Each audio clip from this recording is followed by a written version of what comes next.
Good evening, West Orange, and thank you for your patience. We are a few minutes behind schedule tonight, but welcome to the West Orange Township Council Budget Workshop for May 14th, 2025. At this time, I would like to turn the meeting over to our council president. Council President, the floor is yours. Thank you. Thank you, Mr. Fagan. Hello, welcome to our first budget workshop of the 2025 budget. Let's see, the draft budget from the mayor proposes to raise municipal property taxes a total of 6.2%. So we on the council are looking for efficiencies to lower that increase, and we're hoping those of you in the township, especially those at the Citizens Budget Advisory Board, will help us do that. If you want to follow along, please go to the Township West website, which is westorange.org. Use the search box in the upper right hand of the page. Type in the word budget, hit enter, and then click on the first result, which is budget, and that will take you to the budget page where you can see the mayor's draft budget that we'll be working on tonight. We are not taking public comment tonight, but if you do want to comment on the budget or anything you hear tonight, you can please send an email to council@westorange.org, which, despite what you may think by the title, also goes to the mayor and several people in her administration. So if you want to send just to the council and send it to each of us individually in the same email. If you need an email address, search for on the township website council, and you will get the email addresses there. So first item of business tonight is whether we want to, well, first we should have the deputy clerk actually legally open our meeting. Sorry. This is to inform the general public that this workshop is being held in compliance with Section 5 of the Open Public Meetings Act, Chapter 231, Public Law 1975. The notice for this workshop was emailed to the West Orange Chronicle and the Star Ledger on April 25th, 2025. Councilwoman Castellino? Present. Councilwoman Geber Michael? Present. Councilwoman Rudin? Here. Councilwoman Scarpa? Present. Council President Krakowiak? Present. All right, council is now in workshop. Wonderful. Thank you. The first item of business, as those of you who watch our council meetings know, we start off the meetings at some point with the Pledge of Allegiance. This is kind of an informal, a much more informal process than the council meeting. I just want to throw it out to my colleagues, whether they want to have a Pledge of Allegiance or not. I'll skip it. We got to skip? I mean, We got time constraints. Yeah. Yes, time constraints. We're starting late. All right, I'm good. It doesn't matter. I'm good. How about Councilwoman Scarpa? I'm good to go. And how about Councilwoman Geber Michael? Same here. Okay. Only because it's a workshop. It's a Yes. regular council meeting. So as I mentioned earlier, we are not allowing public comment at a workshop.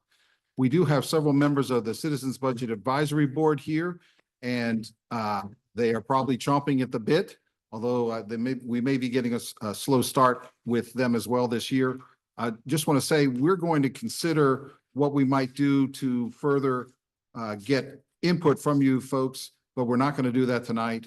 But we will make a decision. We've got several other workshops, several other opportunities, and we'll figure this out. So thank you also for attendance. Thank you, everybody, for coming. Okay, just for our council members, I would, if you haven't had a chance yet, please check your email. There's a proposed schedule of departments for tonight and for upcoming workshops. And I want you to just check that. If everything works for you, if nothing doesn't work for you, let me know. Maybe let me know either way so that we can put this out and so everybody knows what we're planning to do. Tonight, we are going to have the municipal courts and the planning and development office and the chief financial officer's budgets to consider. And the most important point tonight is to decide right here at the start whether we refer to pages in the budget by the page number that's printed on the budget or whether we're going to use the PDF number, page number that's on the right of a PDF. So Count- I go, Councilwoman, please. Sorry, Council President, I was gonna suggest that because we have the printed sheets and that's what we're going off of, that we go off of the numbers that our clerk printed for us. Yes, that's what I was going to say. Does anybody disagree with that? Now it's easier. Okay. All right, we're almost to the meat. Last, I want to urge everyone to consider time efficiency in their comments and questioning to be sure what you say is necessary. The faster that we carefully go through the budget, the better. So, Mr. Smeraldo, who is your first witness? Good evening, members of council and the public. I want to thank you for the opportunity to present this budget. This is the mayor's budget, and we're here to hopefully come to agreements and get the 2025 budget in place. So our first guest this evening, Ms. Yvonne Hunt, is the court administrator for the West Orange Court System. Welcome. Thank you. Welcome, Ms. Bowers. I'm sorry. Good evening, everyone. So we would like to do whatever you feel comfortable doing. Some directors who come give a presentation of whatever is going on in their department of significance, and then we can go through the actual numbers if anyone has any questions. Okay. Is that Do a brief introduction. super? Super, thank you. Okay, And please just speak into the mic, no so. problem. So the municipal court is doing fairly well, as we always do.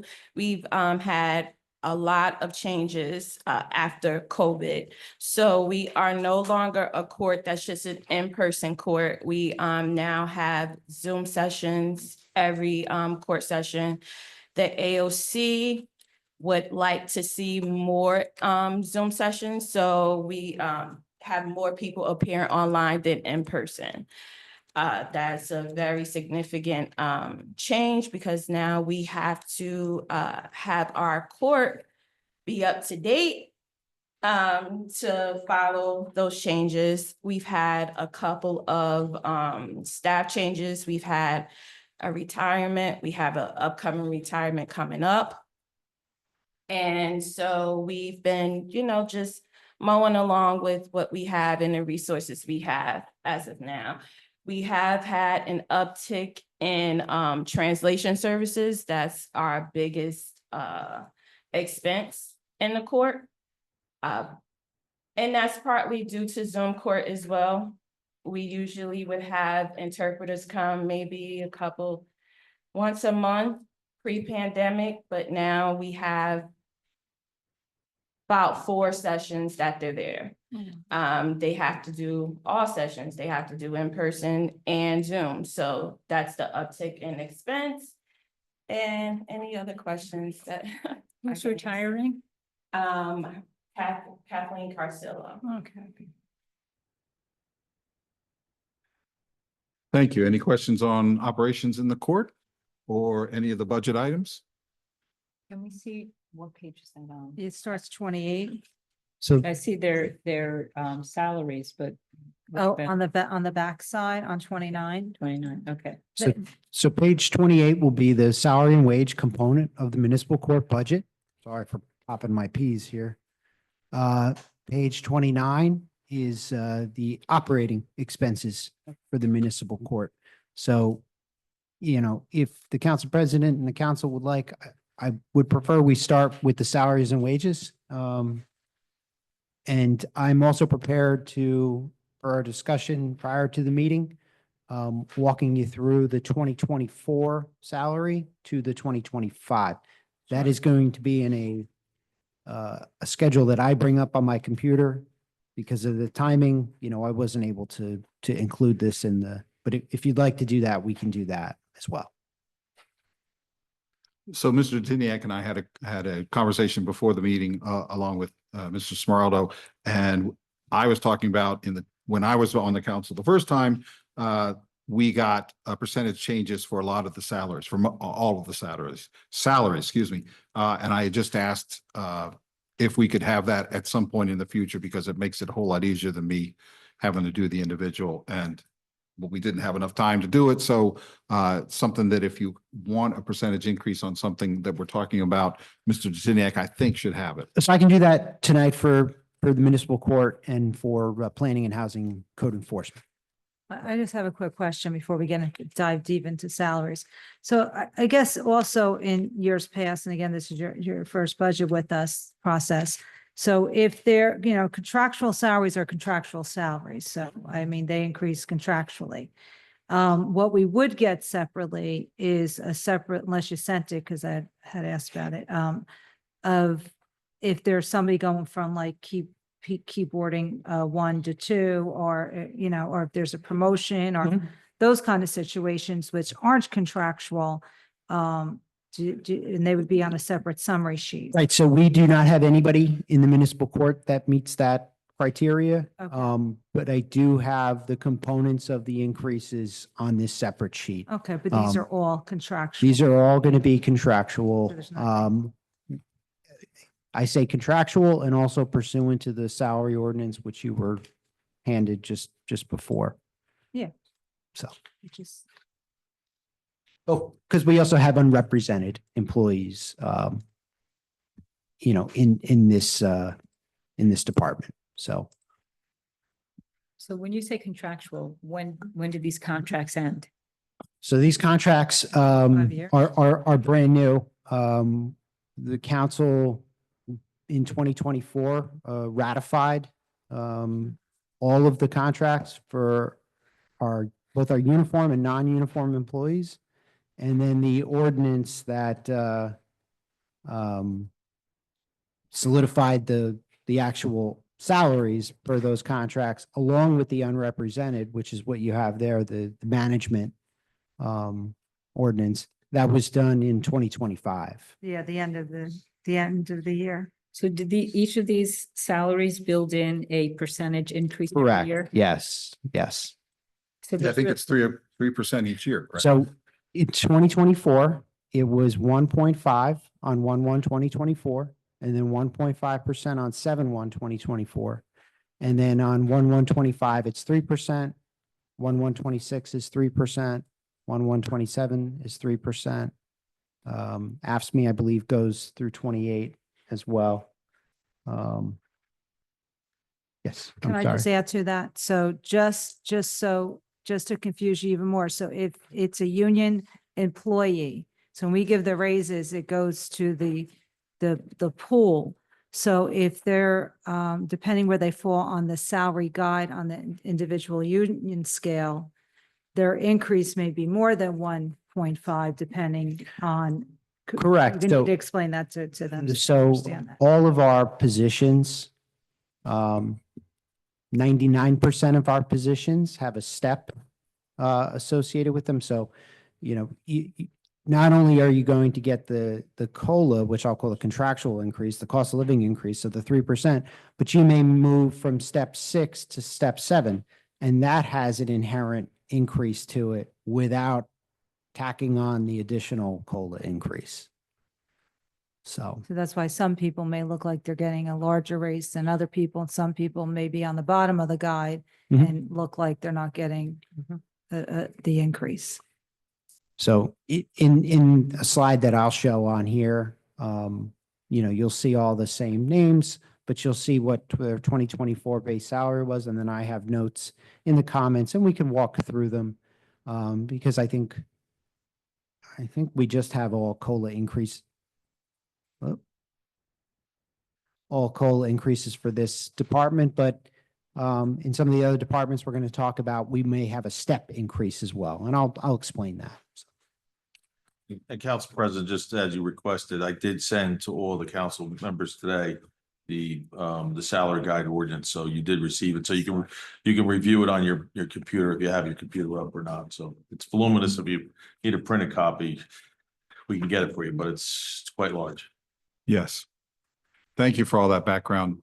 Ms. Bowers, before we move on to your specific budget areas, I want to just raise an issue about revenue that's on page 4 of the budget. And that's summaries of revenues and expenses or appropriations. And there's a line item under local revenues for municipal court fines and costs. And as you, I guess, know, the courts realized $80,000 more than was budgeted last year.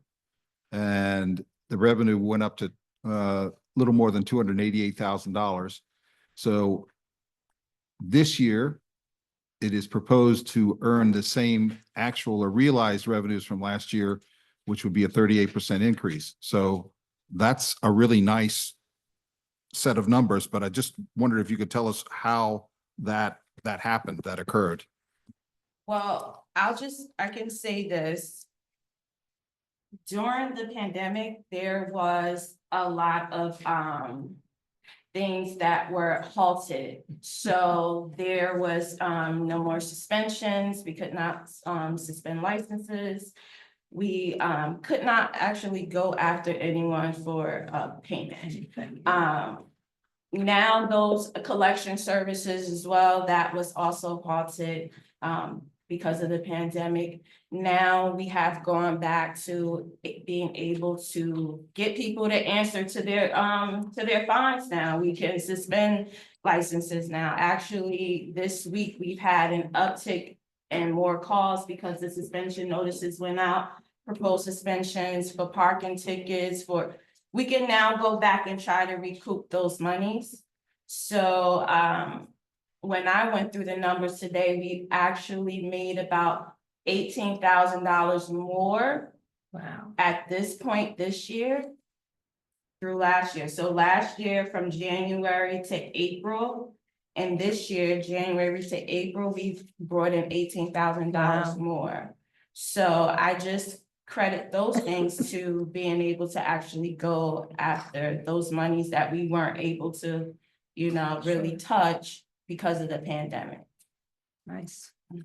Thank you. So it sounds like the trend continues this year. So, yeah, I did go through our revenue. So last year we brought in 560,000. Nice. So a little over $500,000. This so far this year we're at 224,000. So we're on track to bring in more, but let me just say the court is not here we're not a money making, that's not our purpose. But when we're talking about the numbers, we are on an uptick.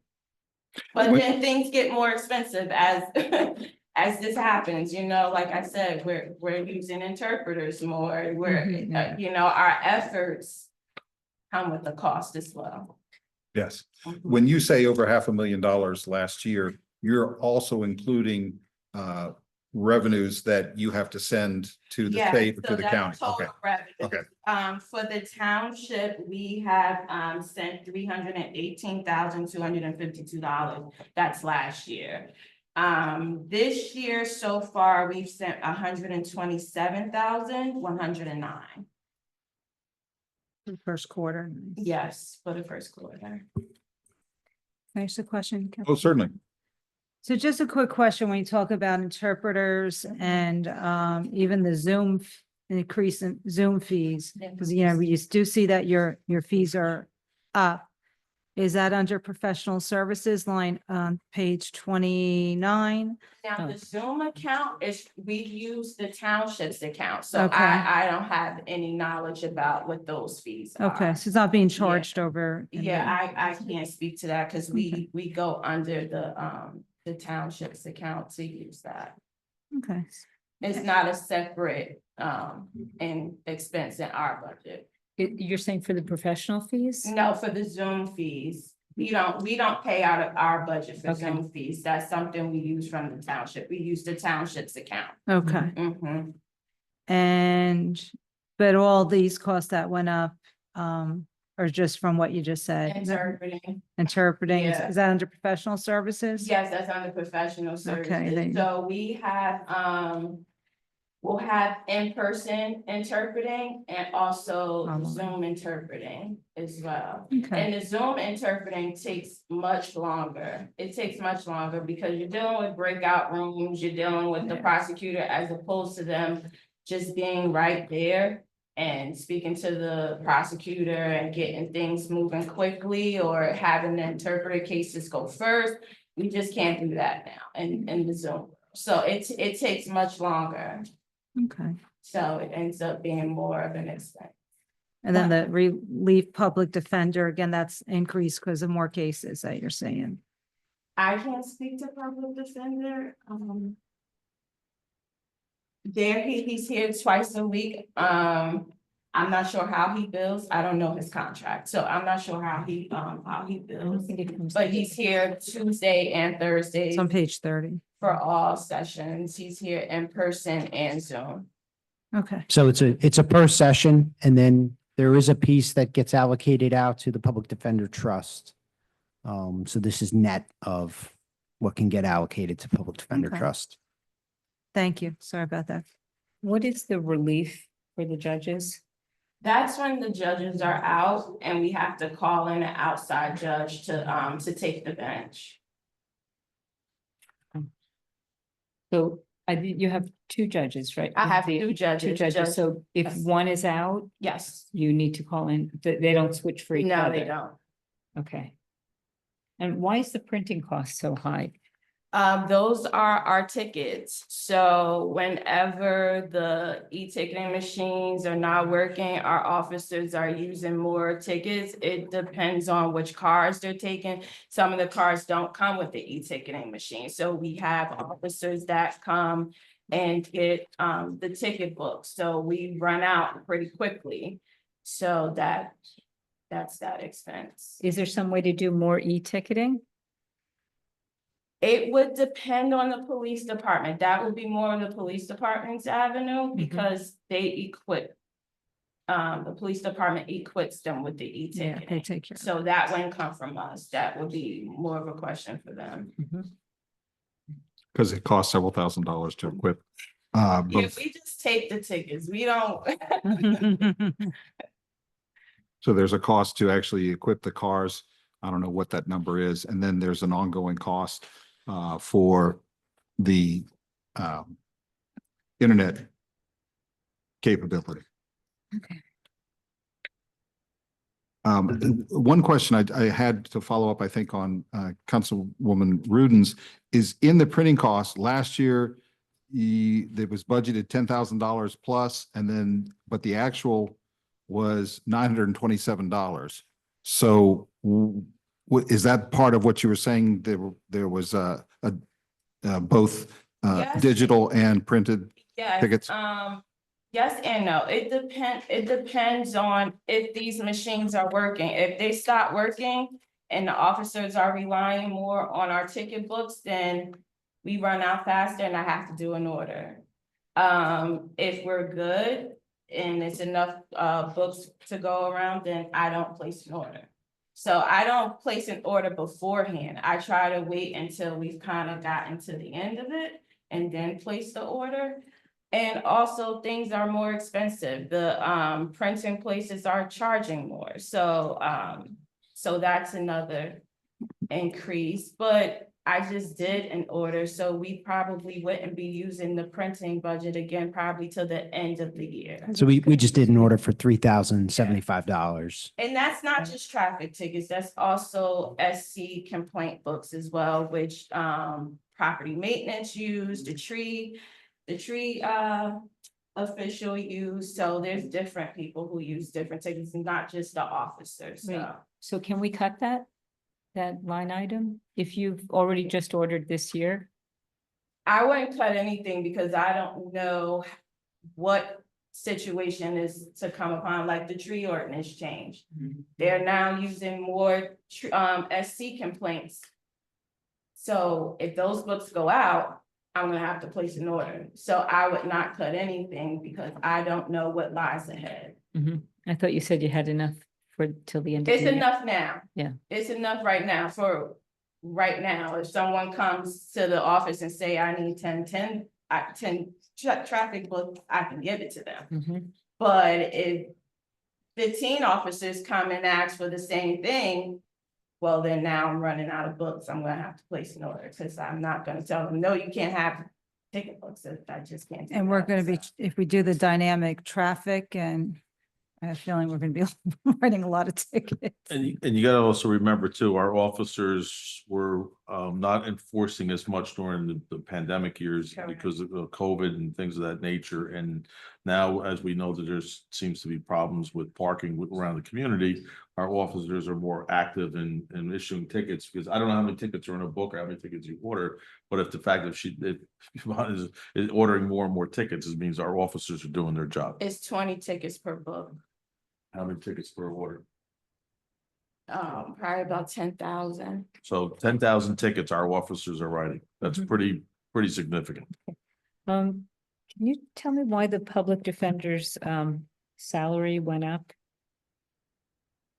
It's not a salary, it's a per session cost. Mhm. So if there's extra sessions, whoops, there's extra sessions, you're gonna have a higher budget amount. Plus, we only have so much available in the Public Defender Trust to offset the cost. So Public Defender Trust is down this year. So because we used more in 2024, so we're raising the difference in 2025's current fund budget.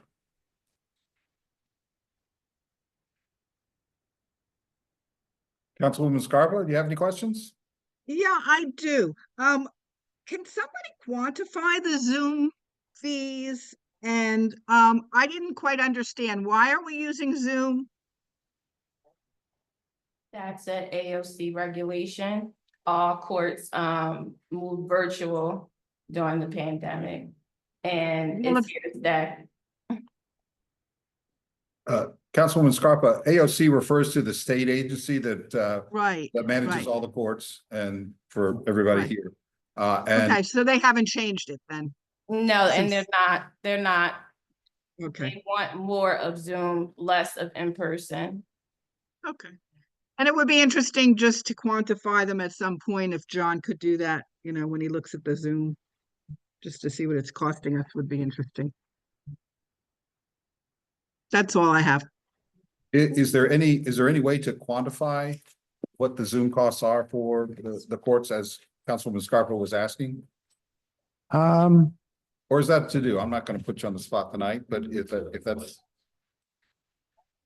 Yeah, we'd have to see, because I know we have, like a $300 or $400 monthly Zoom cost. I don't know if that includes the court.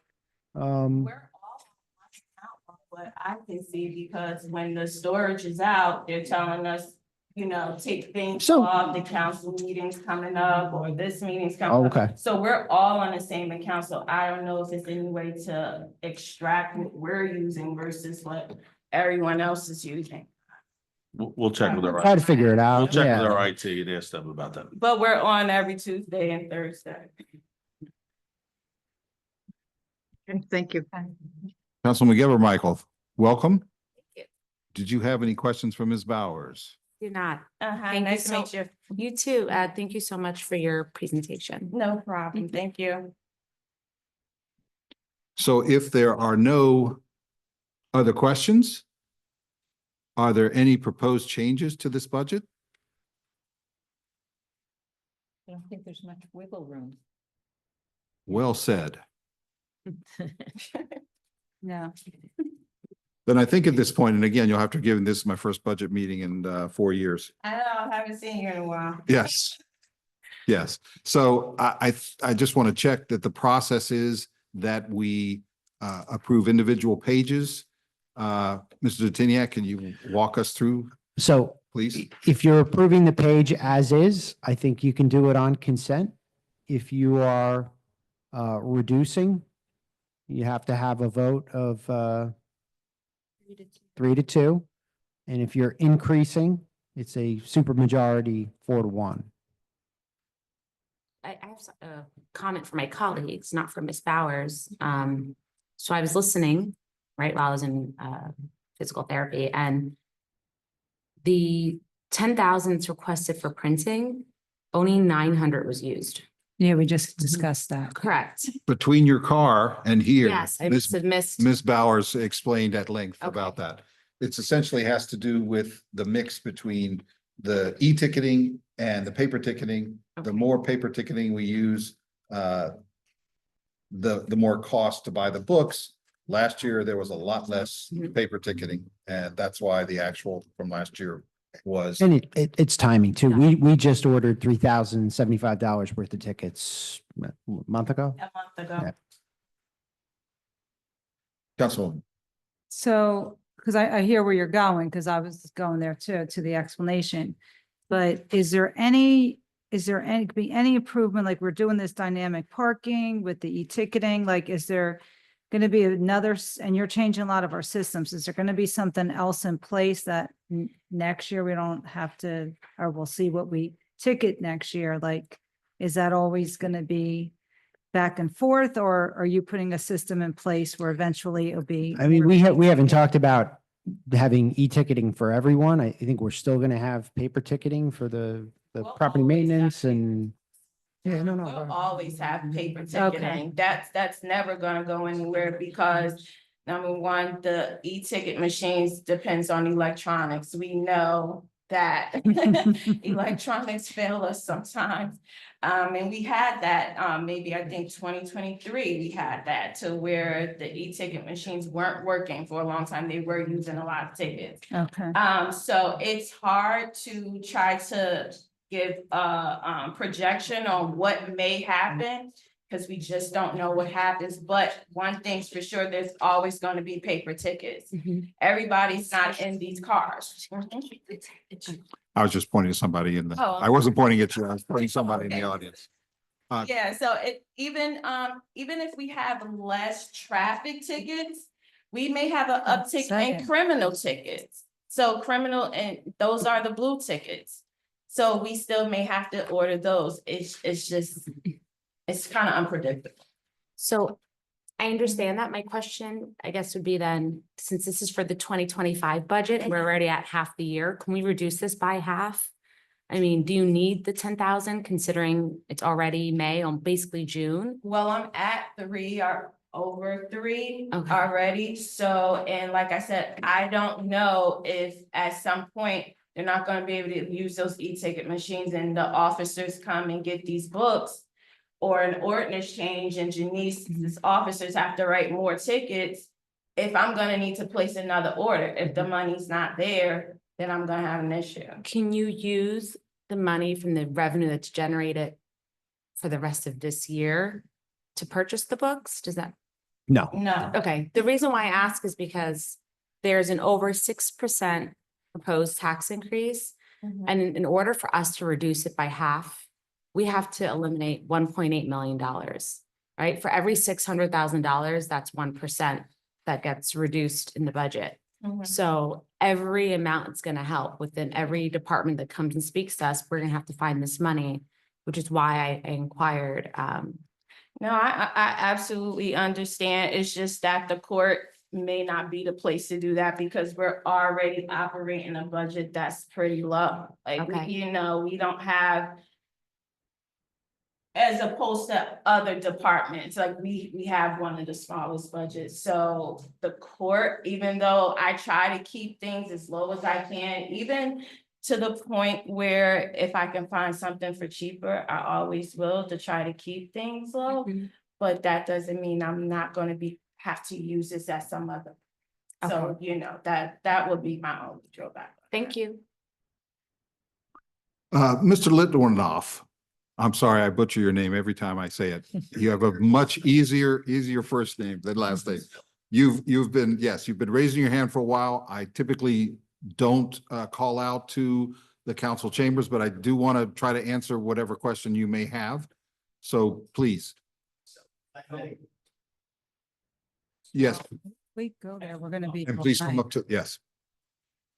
If we'd start doing that, Council President. I'm just we're- trying to find out what he wants to talk about. I've already said tonight that we're not taking these questions and comments from the board. And we're going to discuss that further. Thank you, Joe. I'm Phil Litwinoff. I'm a member of the Citizens Budget Advisory Board. It's my first time on, so I may ask some dumb questions. No dumb You'll forgive questions. me. But it sounds like this group, it wants to improve on a line-by-line basis this section of the budget.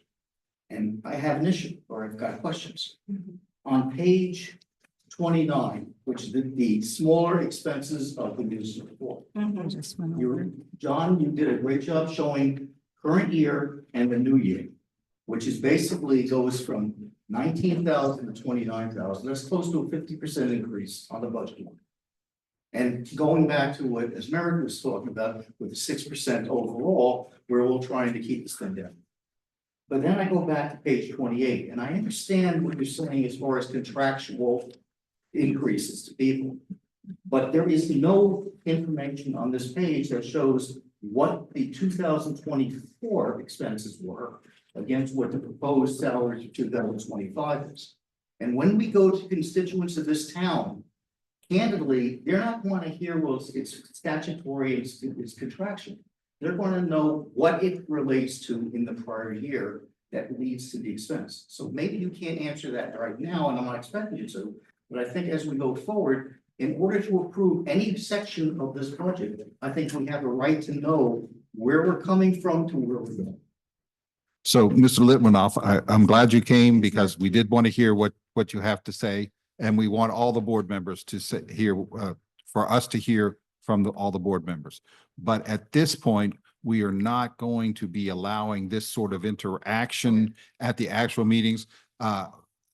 Tiniak and Mr. Smeraldo we have already started talking about modifying the format to provide that sort of information. So we realize that it's probably something that we should be doing.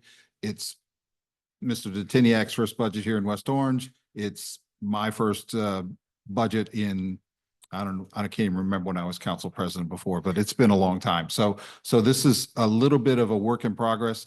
We should be having that information for you. It's a good suggestion. What we want, we have the information, it's just not in the budget. Just see what I'm saying? You asking for the paid or charged in 2024? No, I Okay, don't maybe believe I that that's what he's asking. I'm not going to get into that because it's just more time.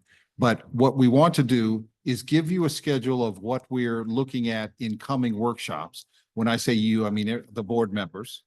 And then you can provide this information ahead of the meeting to us in terms of email or phone calls or whatever, so that those questions and those comments can be considered at the council meeting. We are not going to be taking up as much time at the actual workshop meetings to handle this. So I appreciate your engagement, but we're not going to be allowing this for this particular workshop. But it's a great idea. Please, board members and the public, if you have other ideas or comments, please send it to council@westorange.org. Thank you, Mr. Litwinoff. So to answer Mr. Litwinoff's question, what I have up on the screen, and it's small, maybe I can make it a little bigger. So we have, that number represents the 2024 adopted salary and wage amount. So that was in the 2024 budget. That was what was adopted by the council. The number next to it is the 431,509.57 is what we're asking for 2025. If we go to, and this is what I was talking about earlier, going from a 2024 base to what each individual is going to be making for 2025, we sort of get to our total salary. Now, there's overtime that we've budgeted for. So this is just their base salaries. This doesn't include overtime because I don't know who's going to get it overtime. But if we start with our first employee in 2024, their base was 53,667.82. In 2025, we're anticipating paying them 56,949 a year over.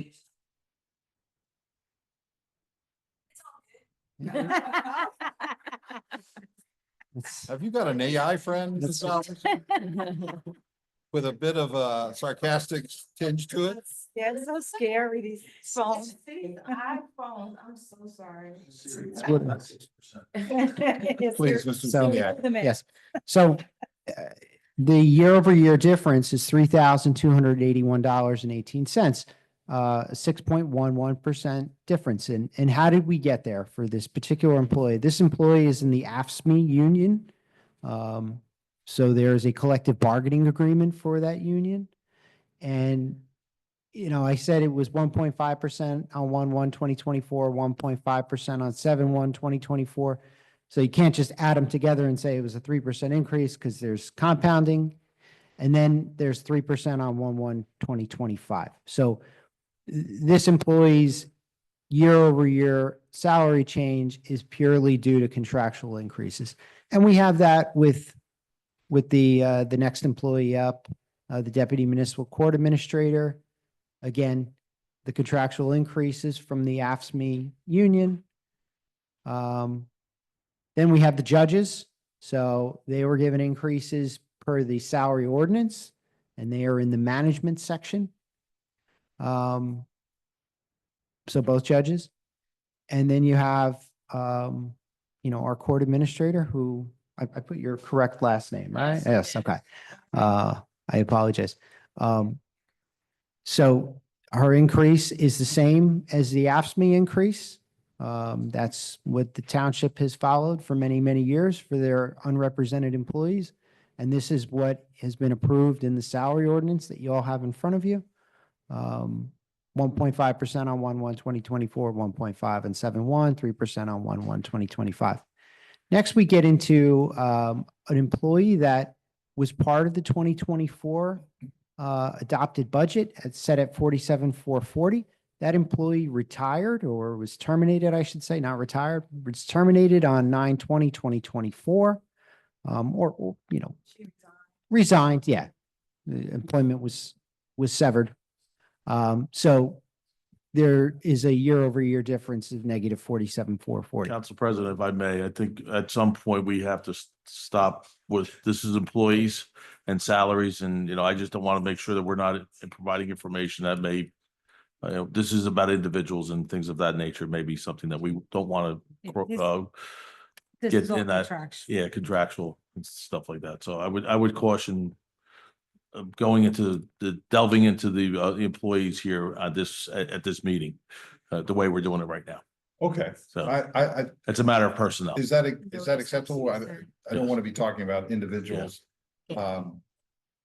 Except I think Mr. Titiniak was just using as an example of how the information that he has and it's available, it's not available this evening. Is that? Correct, Council President. And, Okay. and based on our conversation, I will do this same thing for all the different departments and provide it to the council and update the draft budget on the website of E3, we want to call it that. So that there's this walkthrough from 24 to 25. Okay, thank you. So I think we are now back to the issue of how to give a vote or consensus on the municipal court budget, but we still have questions. So Yeah, Councilwoman, It's not a question, it's more about the process. Because we have a new citizen budget advisory board, we haven't even heard their input yet. I don't think we should vote on any of the departments until we've had an opportunity to meet with them, sit with them, hear their recommendations. Because if not, it would be a moot point in having them give recommendations after we've approved it. I completely agree. I had the same thought. oh, well, that sounds like two votes. I can see a nod here. That's three votes, so. Yeah, I was also wondering, even, as another aside, we kind of really have to look at the whole picture before we say, okay, Exactly. this one we're approving. Right. We appreciate your coming in and explaining this to us, but No I think problem. I think we need to sit with this until we Yes. everything. Instead of voting pieces. Just kind of write your notes about where you could possibly see changes, but let's come back and vote on it later. So Councilwoman, are you suggesting that we go through, I don't know, 5, 6, 7 workshops and then come back and review and approve, well, we've already reviewed it, but approve each one at some point way down the line? Has that been done before? Yes. So No. no, it hasn't, but I think that if we are on a certain department and we should make them, we should hear them and then go back and deliberate. I think we should hear all the department heads and then go back through it in detail and whatever revisions, whatever deductions or additions we want to make and then vote on it.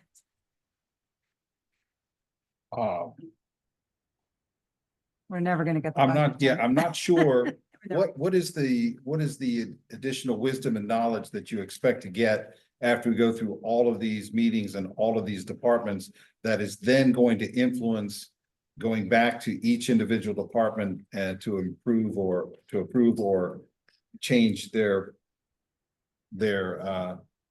proposed budget? I mean, for example, we now know what we have proposed or we have proposed to us for the courts, for the municipal courts. What's going to change? We know we got a 6.2% increase that we're looking at. So I think what we really should be looking at is where we can make the efficiencies, and where we can make the efficiencies does not matter whether we see them today or whether we see potential efficiencies in 20 other departments.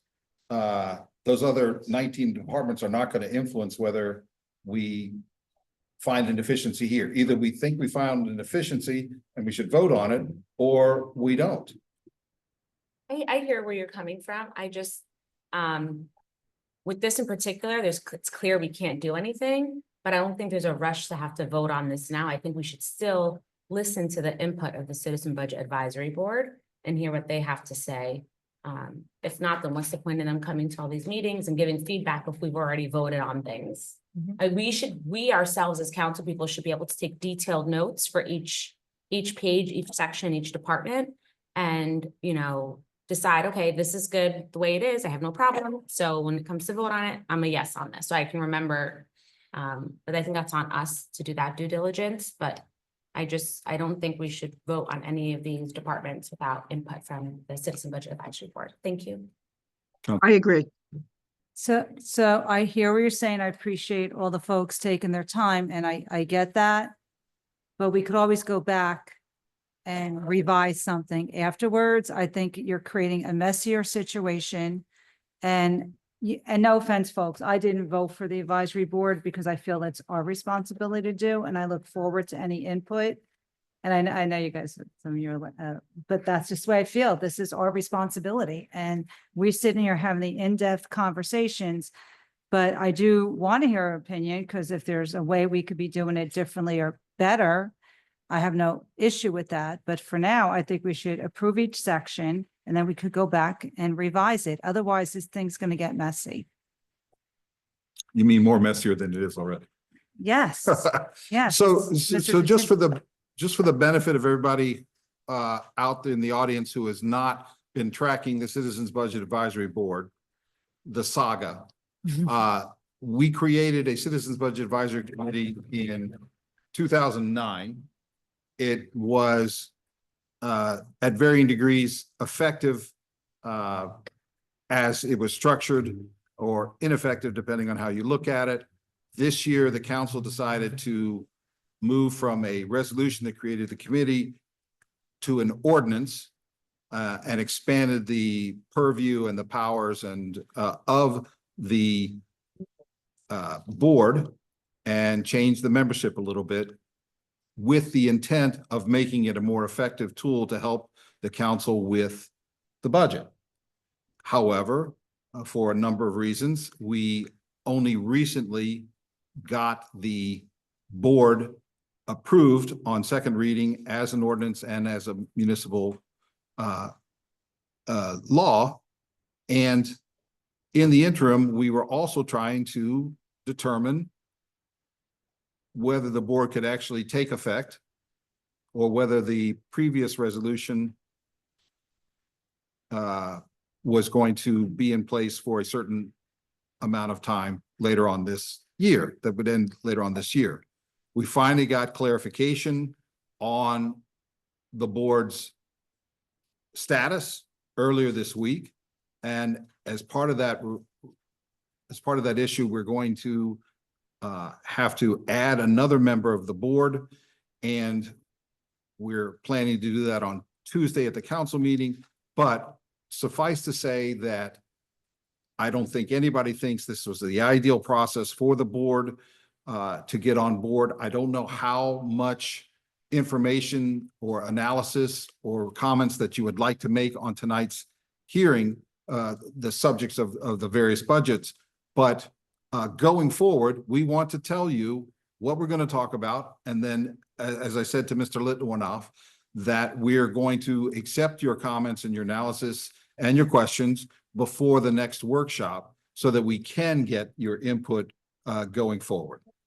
So I don't think that issue with the board is going to be an issue going forward. We are going to make sure that we get your information, even if it's individually, even if you don't have time to meet as a board, individually, you can provide this information. So we do not have to hold this up for the board to get more aligned with us. You're already aligned. You have the capability.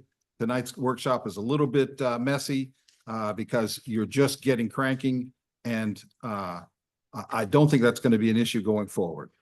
So I'm really not sure how to move at this point, except to say that perhaps we take a vote, with a motion and discussion on how we want to do this. If we, as a council, want to approve these individual departmental budgets as that's been done, at least in roughly the 15 years that I've been involved, or whether you want to take a new process.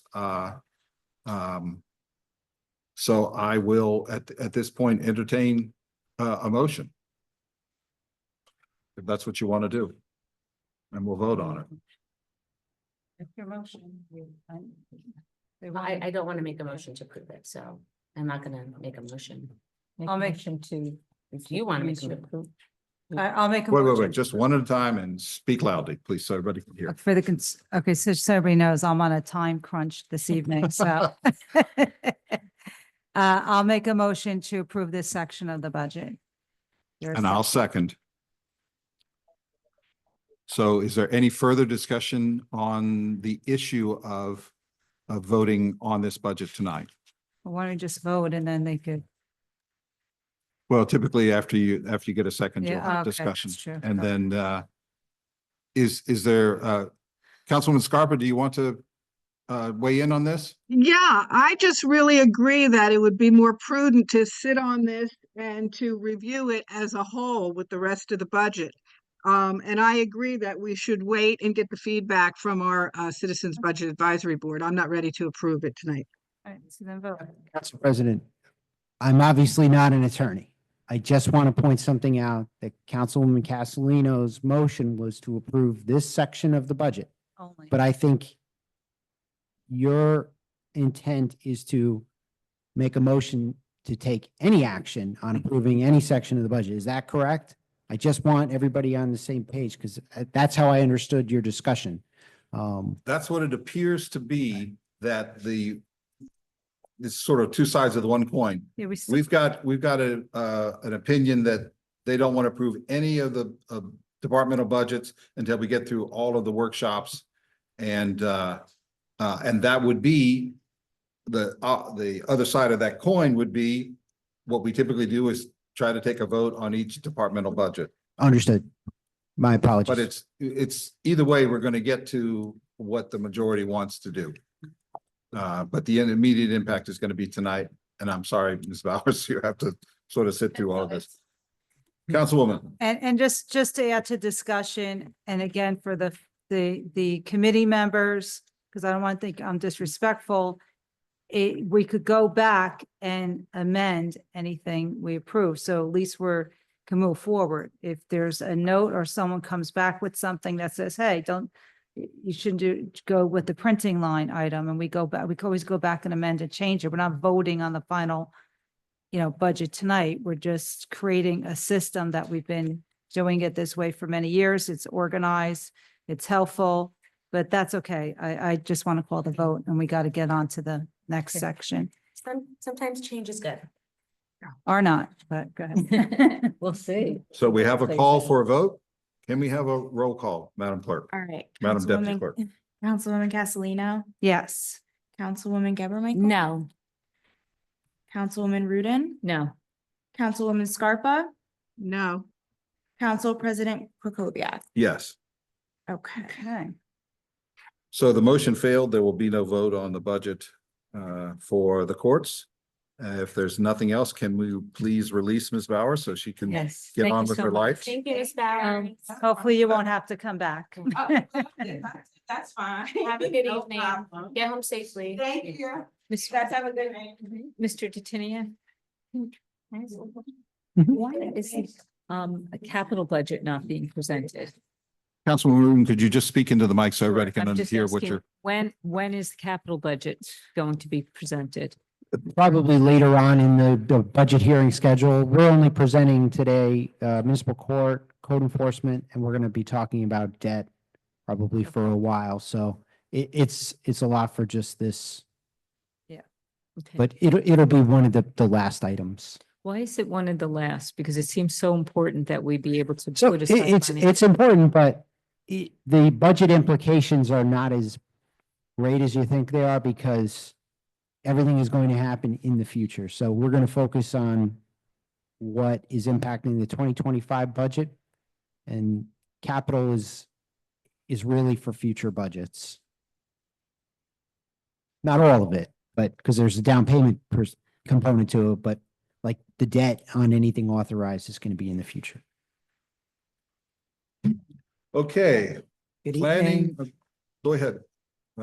Council President, before I introduce our Director of Planning and Zoning, I just want to do a public service announcement. Our staff is working diligently today to put a potential New Jersey Transit strike contingency plan. So it is up on the website. So if there's anybody listening tonight, they can visit our website. They can go to the Passio app. They can also go to Facebook and I believe X or Twitter or whatever else we're calling it these days. So I just want to make sure that people know that and it's available there. I will tell you that our director or supervisor of the jitney did a fantastic job. That Yeah. it's not going to impact any of our citizens having to park somewhere else. We're going to still be able to pick them up at their current sites. Just they will be transported to various different bus terminals, but with no guarantee that the buses will be readily available for them there. So we just want to make sure that's a public service announcement that's brought to you by the Township of West Orange. Thank you. So it's my pleasure to introduce the Planning and Zoning Director, Ms. Director Janice Gary Adams. Good evening. Good Good evening, Council Welcome. President. Good evening, Council. So how would you like to proceed? Would you like to talk about what happened last year, what's happening this year, what you expect to happen this year? I could do a little bit of both. Please. I could do a little bit of both, but my eyes, I'm a little older, so you're gonna have to make that a little bit bigger for me. I have it here, but let me just go over the department. One of the main stems of the department obviously is code enforcement. We have 3 experienced code enforcement officials. Will Ordonez is our senior, Lou DePasquale, and Fatima Aguilar. We just hired a new code enforcement trainee. He started 30 days ago. And he is getting up to speed. Some of the new legislation in the state is that all of them have to be certified as fire inspectors.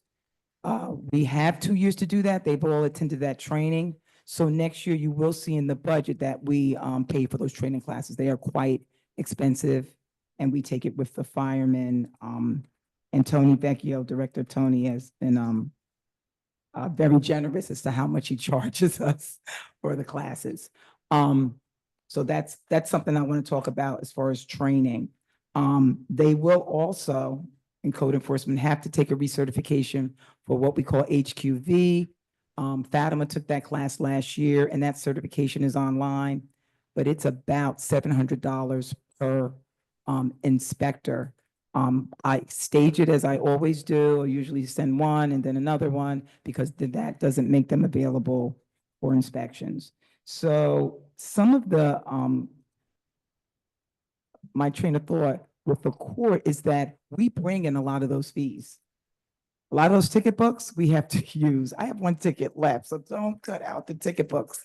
They're paper, and until we get Municity up and running, I think we're gonna be doing e-tickets also in our cars. We need the paper tickets. There's no way around it. We have to send out letters, that's paper. We gotta send out envelopes, that's paper. We're not paperless yet, so just a FYI there. So we contribute to a lot of the income that the court brings in. In addition, the administrative clerks or secretaries, board secretaries, they're the administrative arm of our department.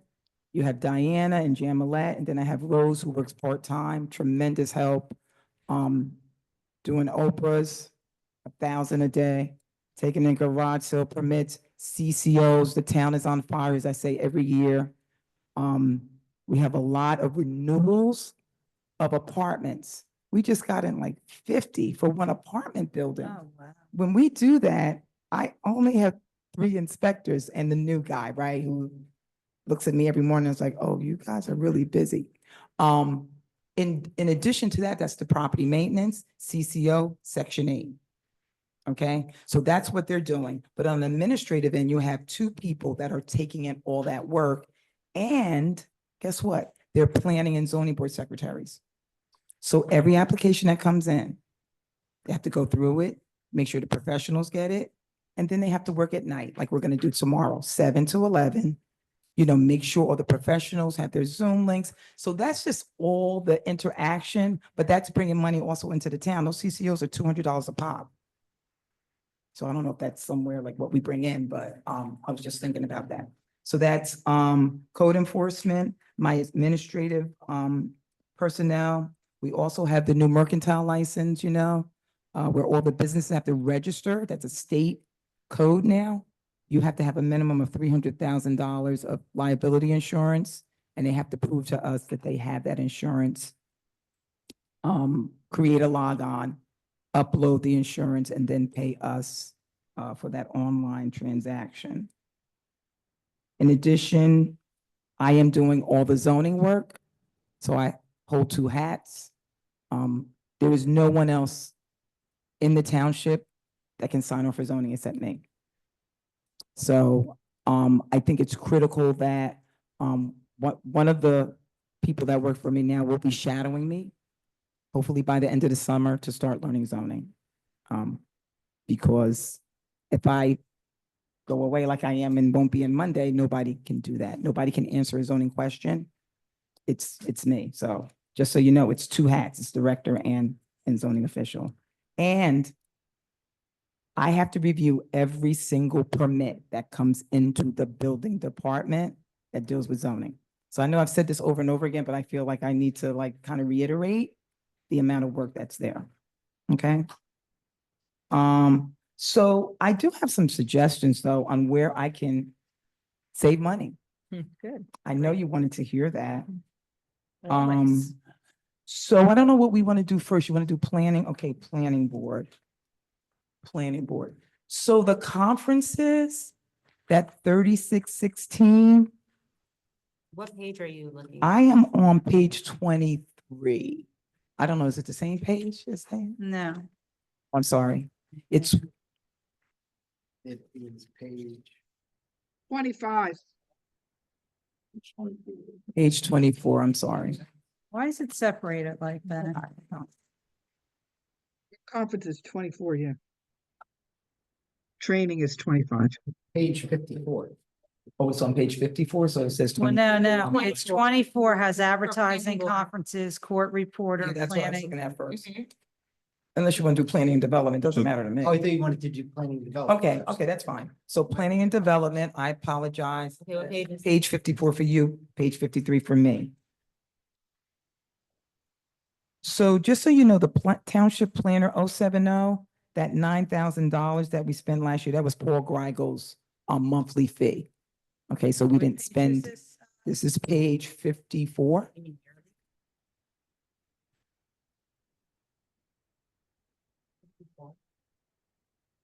And what line item? So I just want to explain 070 Township Planner. 070. That was the yearly fee we paid all, Page right, Go? 53. Oh, here it is. It was. And remember, he Yeah. left end of April, so that was the amount of money that he was paid last year. Yeah, we only paid him We didn't, 9,000. right, because he left at the middle of the year, remember? Okay, And while we're there, Ms. Adams, you're recommending a large budget increase this year. Why is that? larger budget For that increase line item. where? For that line item? Oh, so- 30,000? Well, that's gonna be up to the administration. I'm gonna leave that one alone. I have some other suggestions someplace else, but maybe he wants to So- speak to that. Just for clarity, the column C, if we're looking here, the final 2024 budget is what was adopted. The next column is what was paid or charged as of 12/31/2024. And then the budget request is what we're asking for. So if you're just comparing budget request versus what was adopted last year, it's 2% increase. But this is what was actually charged against that particular line item. Just so we're all on the same page. Okay, but I'm sorry for my confusion. No, Mr. no, no, Kreigel no has worries. not been No. in service to the township for Right. some time. Right. Is there somebody else that the administration is planning or the director is planning to use for this planning situation? I know that I recognize that the mayor and the council have a slight disagreement on the planner resources for the township, but I want to try to get a better idea of why we think we're going to do $30,000 worth of expenses this year. Could that be for affordable housing? Is that the affordable housing issue? I mean, we're going to need a planner, so it's either going to be a vendor or someone else, like. Well, the affordable planning could come out of the township planner, but 30,000 is probably not gonna be enough to do the affordable housing plan. It'll probably be around 40,000 just for the plan for the next 6 months. So that would be an additional fee, and that probably should be. I have a question. Just Yes. hold on, please. I want to follow through on this. So again, the 30,000 and change that's in the budget request, it's for an undetermined usage. Is that what you're saying? You've put it into the budget, but you're not really sure where or how we're going to spend that? It's for planning services. Like I said, last year we budgeted $30,336. We're asking for $30,900 for planning services. So Okay. So Council President, some of the planning services include when we ask someone to do an ordinance, when we ask them to review our ordinance book, all those different challenges that come actually even from the council, we have to pay somebody to do them. There's an hourly fee, usually 195 to 212 per hour. So we did the cannabis last year. We did the quick serve. That costs Why money. isn't that- Somebody had to do it. Yeah, please. any sort of Yeah. non-escrow planning services Right, would be those- charged here as well. Okay, so thank you for that. This is more of a services focus rather than a personnel or a vendor focus. You have to hire the vendor or whatever personnel to do it, but what we're talking about here is expectations of what you're going to spend for the planning services. For a Correct. planner. Okay, thank you for Correct. clarifying. Correct. Councilwoman, you, Yeah, Got your hand up. thank you, Council President. Okay, so here's where I've been confused all year. Okay, so we have on page 24, the Economic Planning Coordinator, which was all about that report. So the services that the consultant that we had last year came out of there just for economic development. So that's 125 there we have budgeted. That was, yeah, it was budgeted 125. Yeah. Yeah. you're now talking didn't on page 24. well, Excuse me for interrupting. I that's just okay. want to make sure everybody's. This was Nishwain. So they had two services with us. They had the economic development, which Yes. created the report at the end of the year that all the due diligence for that was 125,000. Then we have, and this is where now I'm confused, and you got to help me out, Director. So Mr. Greigel was our consultant and did the planning services, and we only paid 9,000 in 2024. I understand, yeah, because he was only here up to April 15th or Yeah, and something. some of that probably went to Nishawayne also for some of the ordinances that they had to write. I can't remember what we paid him. No, it probably would have been all Paul because we paid him like 3,000 per month. Yeah. So he was here till April, so that makes sense. Okay, so now what about the fees that go into the escrow account? Is that shown anywhere in the no. budget? No, so if you come to me and you're getting ready to build XYZ and you have an escrow account, that's not a part of this. We pay our professionals through the escrow account. Well, that I know because I've seen some bills from some of our But it's coming business from- owners that got charged like $5,000 or whatever. So, but so now if we didn't have that professional and we had a full-time planner on staff, who would be doing that review and where would that, where? Escrow has nothing to do with the personnel, Councilwoman. If you come in and you have a commercial business, a major development that according to the code, you have to pay escrow. That has nothing to do with who reviews it.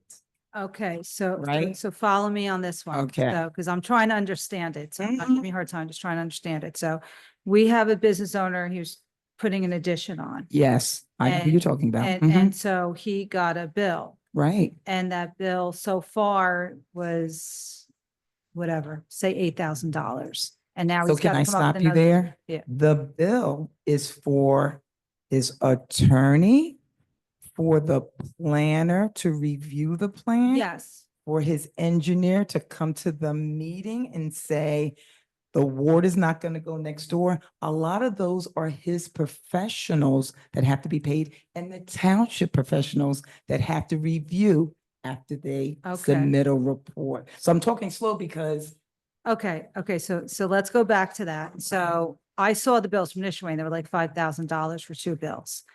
If we didn't have Nishwayne or any consultant, I'm Right. not picking on them, I just, Right. we say we had somebody in the chair all week long. right, Would that person have reviewed that that person case? can review, yes. A planner can review and you're going to pay them whatever you're going to pay them and possibly pay them to attend meetings, depending on what their contract is. I think Support got vested, so I think she got paid So like. that was the point that I was trying to make. So we had somebody in the seat, that 5,000 or whatever that number was. I just doubt- To that consultant, the township would keep, or we would charge a different fee, would our fee That be? lower? escrow does not come from us.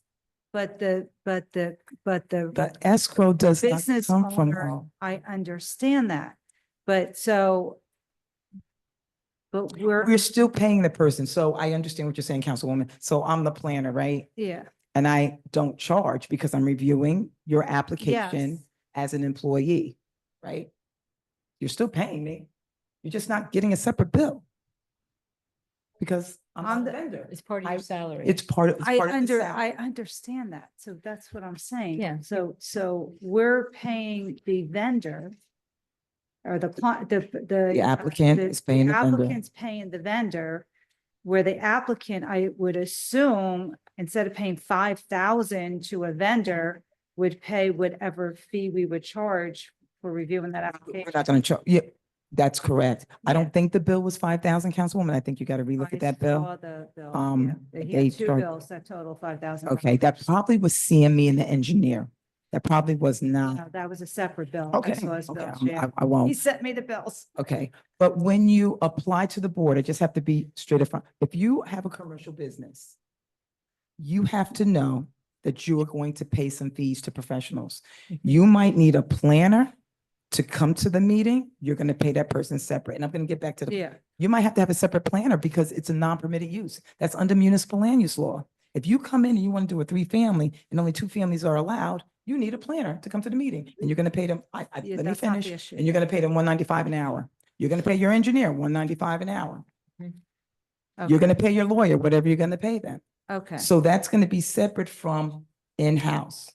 If you feel as though this is your arm, not mine, that paying a full-time planner, whatever you're going to pay them, is more or less than what you pay the vendor, that's your decision.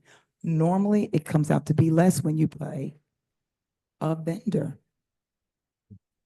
Okay. over time. And that, if you look at all the bills of Yeah. what we paid in comparison, you probably would, you know, except for the big applications like West Essex Highlands, you know, there's some normities, but I understand what you're saying. Yeah, Yeah, yeah, I understand what you're saying, because well, it's a resident. but I don't want This is not- taxpayers to think this is like a misnomer, that escrow money is coming from taxpayer money, because it isn't.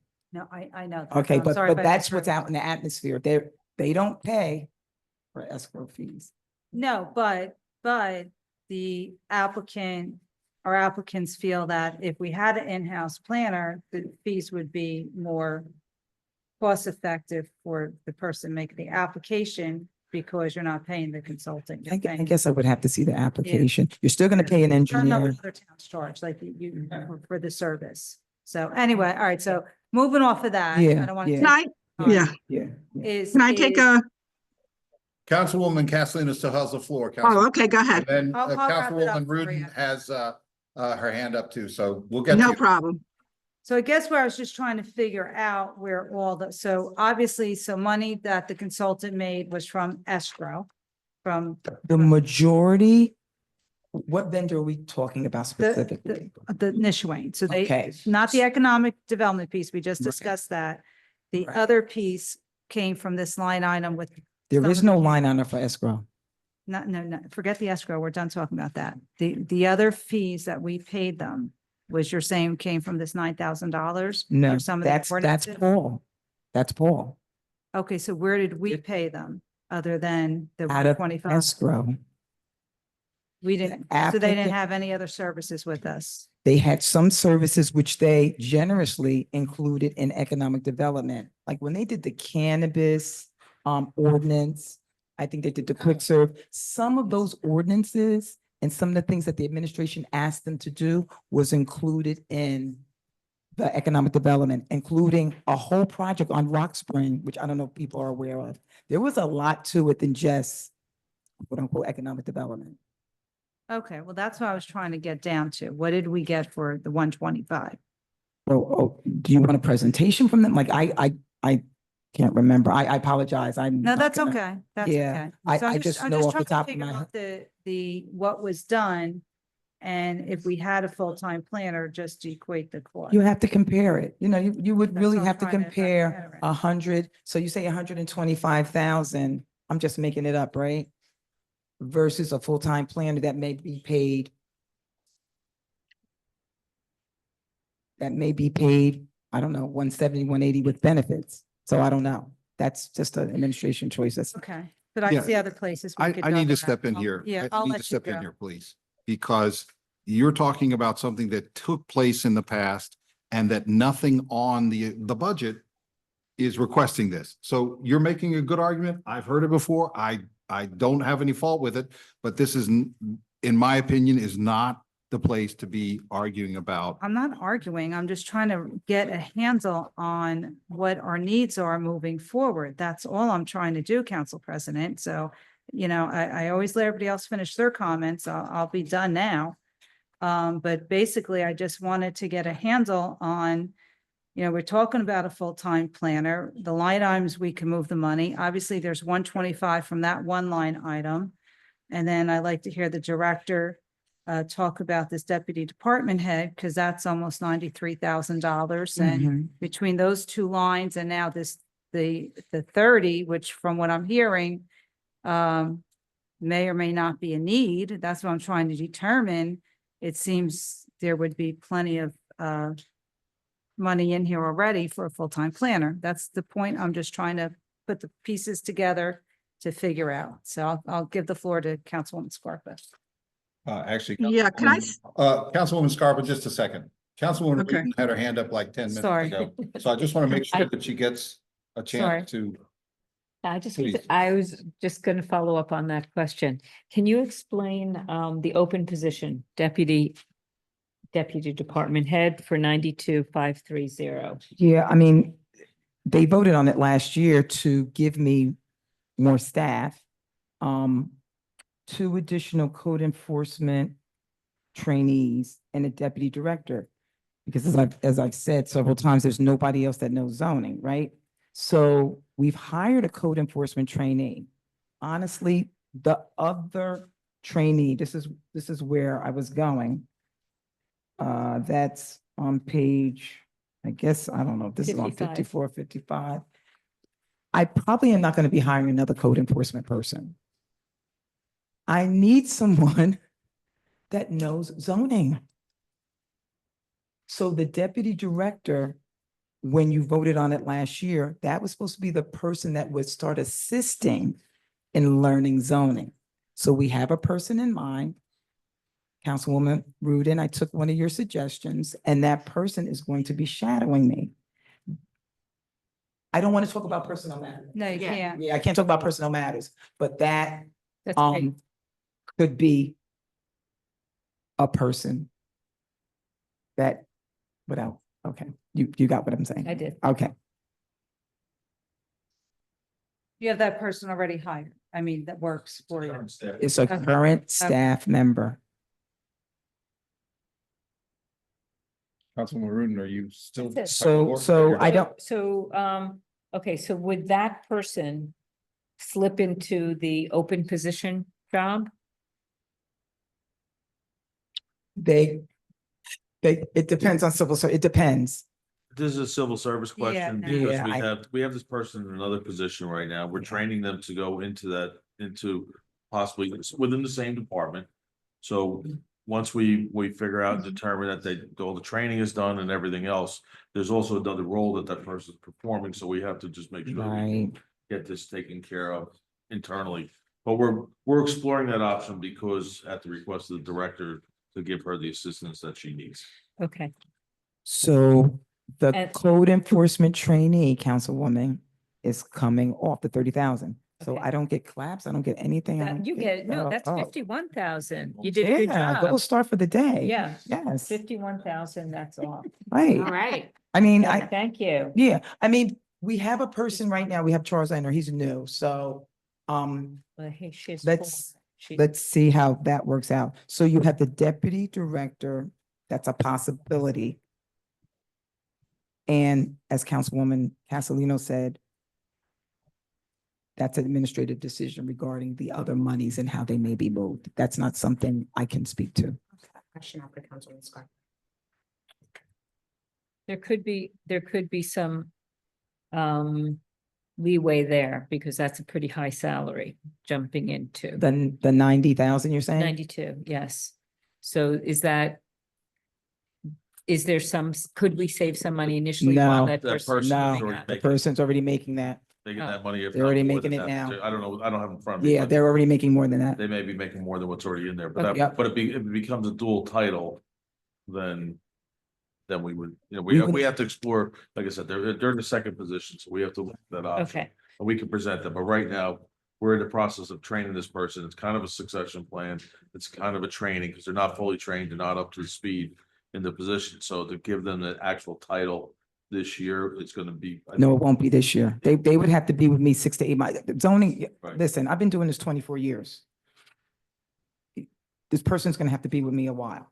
So I wouldn't want to delete that position. I'm willing to do it for the code enforcement trainee, but they're gonna need some of that 90-something thousand Got it. because they're gonna be doing a dual role. They could be the assistant zoning official, which a lot of towns have. I don't understand why we never had one, an assistant zoning official that, okay, you can do this part, you can do the letter, you could, there's a lot to it more than just, I think what people assume. So the person that's taken the class, mhm. they passed the class and, they'll be shadowing me in the summer. That's a big deal. Mhm. Yeah, that's a big deal. So. Yeah, we need succession plans in the. Yes, I mean, I'm used to doing such a, I mean, listen, I have 25 years next year, so. Not that we want you going Yeah, so- anywhere anytime soon.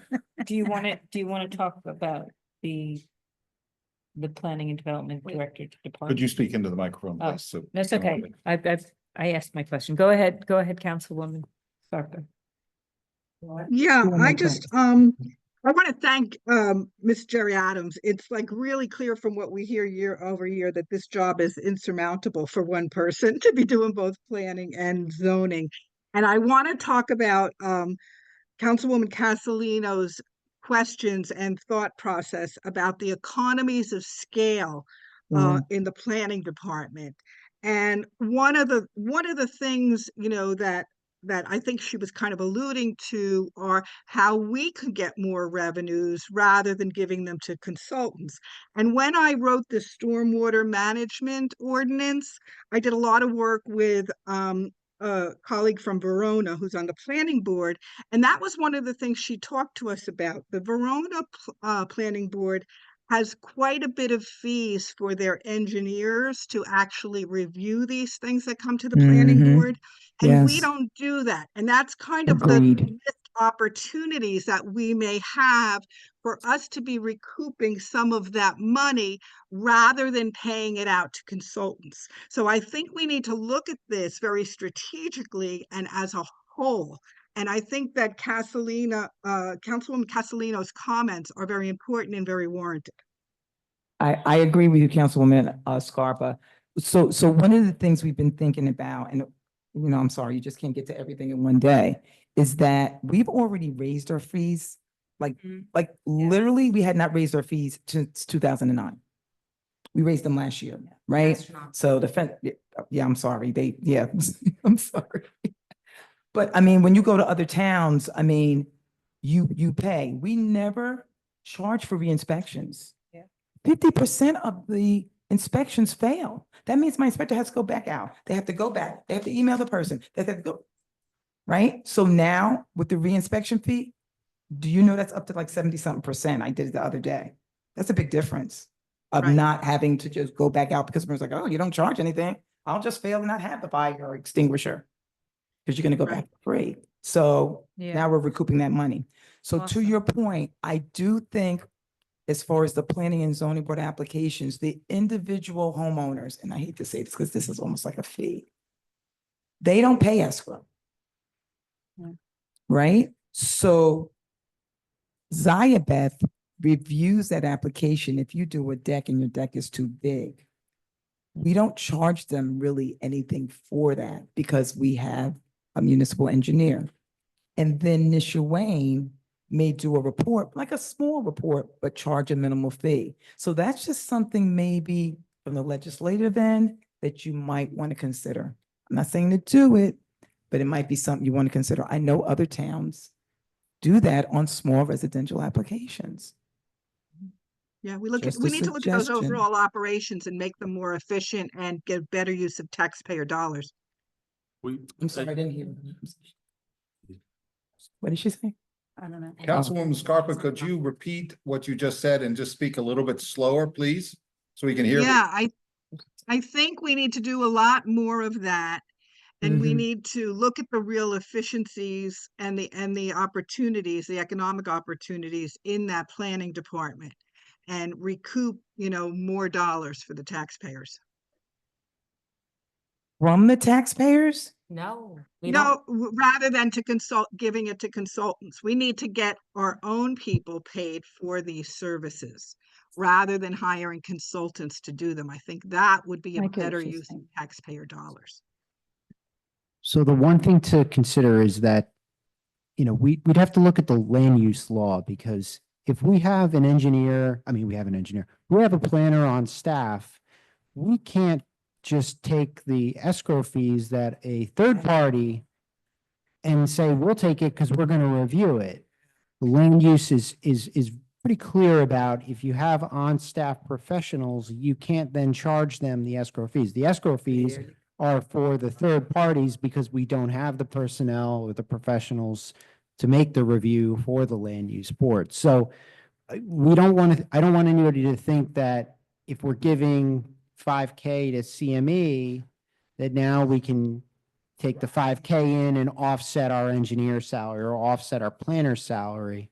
We just wouldn't charge the escrow because we're doing the work ourselves. So it's not like we're leaving money on the table per se by not having the planner available to then take this escrow money. So Thank you, thank you.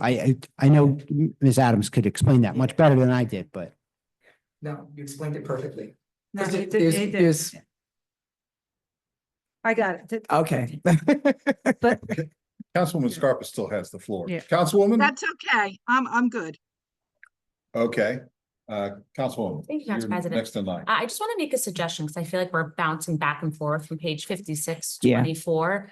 My suggestion is if we're going to discuss the planning board, that we go through that page and ask every council person if they have any other questions on that page and then go to the next page. Because now I have to go back to whatever page we were discussing because I waited for all the council colleagues to speak. And it's getting a little confusing and time consuming. So Indeed. yeah, so back to page 24 with Which, the okay, it's not my Planning and 20. Economic Development Coordinator salary. So we don't have this role currently, correct? Correct. So we have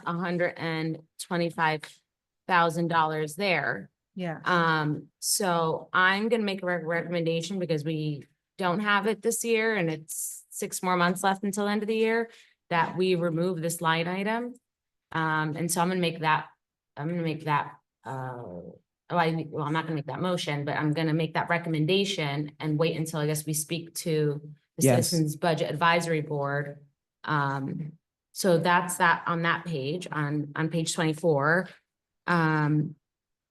But actually, the court reporter, 2024 final budget was 4,100, but we only paid $314 last year. Mhm. So why are we So- requesting so- 4,100 this year? Why not request $1,000 or $800? Well, so I'm gonna tell you about the court reporter. That was gonna be my third thing. So I was trying to go into successive order. Okay, So sometimes when they do the POs, they might have taken out a planning board, it's supposed to be zoning board.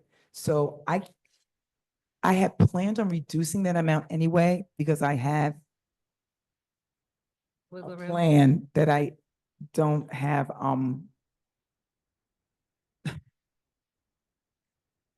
I have a plan to reduce that amount by using current personnel.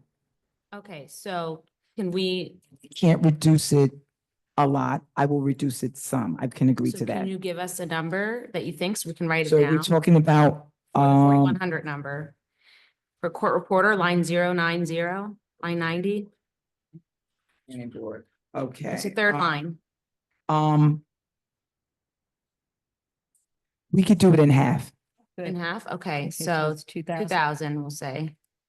Okay, and then the same thing with materials and supplies. It shows we only paid 448, the last one, 111, Out of 110. 5,000, yeah. 110 material and supplies. So final 2024 budget is 5,200, but we only spent $448.94.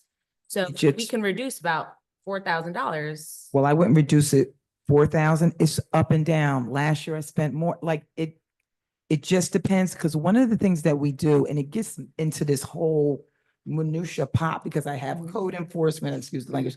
I have code enforcement, then I have planning, then I have zoning, and sometimes the zoning might use the code enforcement, and that's how I end up saving money. So I don't want you to take 4,000. I would do it in half. I think I'm being pretty. What if we reduce 3,000 and keep 2,000 Well, there? I was gonna take conferences out. Good.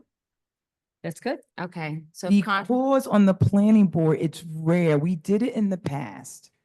But it's rare that we go to conferences. And if I go to conferences, I pay myself. I don't want to reimburse me. I want to do what I want to do. so, do you okay, ever send the So that takes numbers? out 36. so we're taking out zero. No, they zero as don't. The recommendation. No, now they go to training. Training, but not conferences.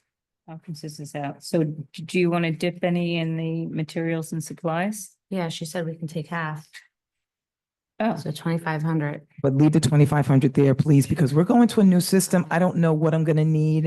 I'm gonna need iPad. I don't know if that's a part of the IT budget. I'm gonna need other materials because hopefully we're going to be using a new system, and I don't know what that's going to entail by the end of the year. Do you ever go down to the league? You never go to the league? I always go to league. I go to everything. Okay, so. You know, you should get compensated for.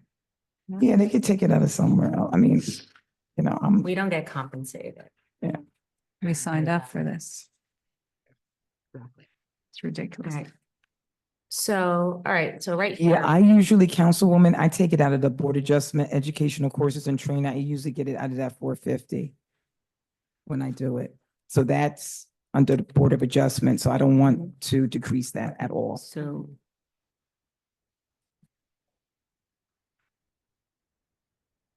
all right, so I have no more questions on page 24. What's next, Councilwoman? I mean, we have page 25, which is Board of Adjustments. Yeah, I have questions. I'm sorry, Councilwoman Castellino, did you say you had questions on? 25. Okay. You guys gotta tell me, because my pages are different. It's right behind it. okay, so this is leaving that Yeah, my PDF has one off, 2, 7, the paging you guys are talking about. 6. So now, I'm not, Councilwoman Geber Michael has the floor. She wants to move on to I don't want to cut anything from Board of Adjustment. Board of Adjustment. I'm not looking to cut. I just had a Okay. question. Okay. Okay, Councilwoman Geber Michael still has the floor. Yeah, I don't have any questions for page 25. Looking at what was paid last year and what's requested this year, I'm fine with this page. Councilwoman Castellino. Thank you, Council President. So just going back to 24 real quick, my recommendation, maybe I didn't make it clear enough, and I apologize for my colleagues and the public, but I wanted to take the 093 Planning Economic Development Coordinator position and transfer that to a township planner position. And whatever other monies from other line items to make a salary line item for the planner and introduce it to where it needs to be fixed appropriately. So I just wanted to clarify where I was going with my questioning. And I apologize if I wasn't clear enough, but that's where I want to go. I've been talking I about think this. that makes a planner lot for- of sense. Thank you. In regards to 25, I'm looking at the Planning Board of Adjustment. So training for members, and this is where I did have years ago a conversation with Mr. Greigel, where he did come in, if you remember, a director, that at one time he had given some training to some of the in-house staff member. So our chairman do that now. Who does that? Bill Neuer and Bob, Oh, Dykoff, they good. do it Okay. now. Yes. Okay, because that I felt was, and well, you had requested that Yeah. years yeah. ago. So you're okay with that training for members only being 153 What? on That's page fine. 25 now? And educational courses, I mean, because I just want to make sure, and I'll give you a perfect Educational example. courses and training. I don't want to change anything on this. I'm not. No, but do you have enough? So, and I'm going to tell you why, because when I went to the league this year, actually, Mr. Albert came down Yes. and he attended some of the classes, which were very beneficial for him, and said, I wish we, again, he's former school board member, us former school board members always used to, Mr. Charles is in the audience, we always had to go do training classes all the time, and they're very super beneficial. Yes. So I just want to make sure that your planning board members and staff in the office have enough training. When we go to train police and firefighters, we make sure they have what they need. So I just want to make sure you have enough money in the line So- items for this. That's So I appreciate that. So are you expecting that a board member would be reimbursed for training? No. Is that what we're saying? Can I piggyback on that? I mean, I don't know. I mean. No, I'm just asking so I can have I clarity. don't, I think you want to train your board members to know the different laws and what's Mm-hmm. current. I mean, to me, that's beneficial to the community. I mean, how many Mhm. times did we hear negativity towards board members? If they were better proper training, I think that's beneficial, is it not? Well, they do attend the class. They have to attend the classes when they first are appointed. The additional training, I mean, we can take it into consideration. I'll hear you because I don't. We just upgraded the stormwater ordinance, and we have Yes. somebody from the Watershed Institute who is willing to train everybody on the land use and the entire council, which I think is really important that Does we it cost? Is get there up a to speed. cost?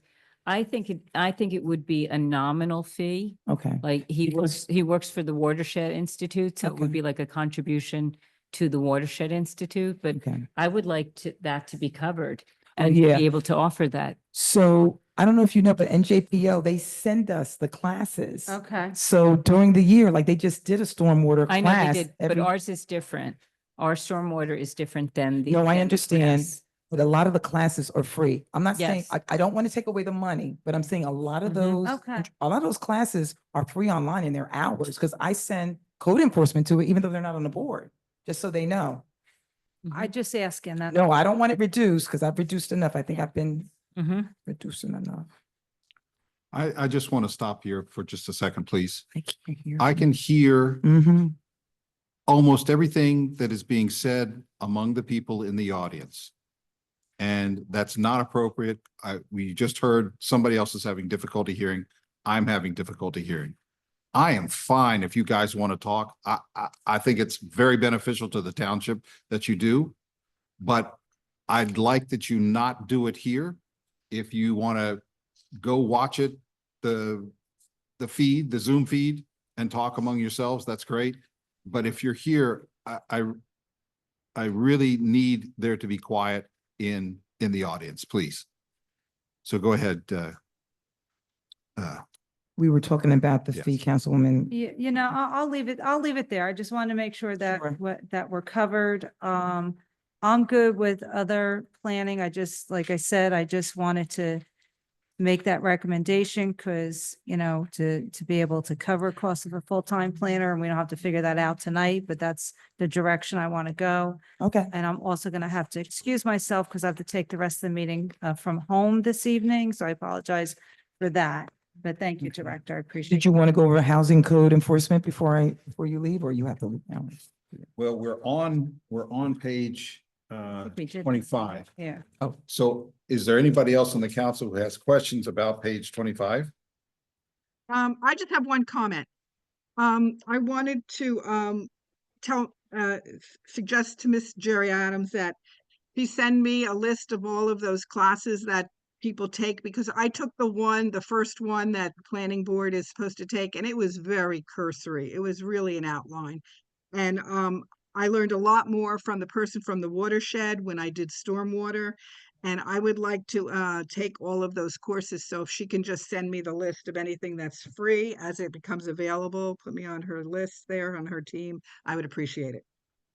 Councilwoman, we just, for several years, we did not have all the board members as a part of the NJPO, and we actually just did it last week. So once we start getting the newsletters again, you will get it along with all the rest of the board members. Okay, great. Thank you. And No problem. specifically, any coursework that, planning board members can take would be very helpful. Sure, no problem. So it appears that we've drained page 25. Okay. Councilwoman Geber Michael, what's the next page you'd like to go to? I think we should go to page 53. I'd like to discuss the deputy department head role. Where it's been budgeted for $92,530.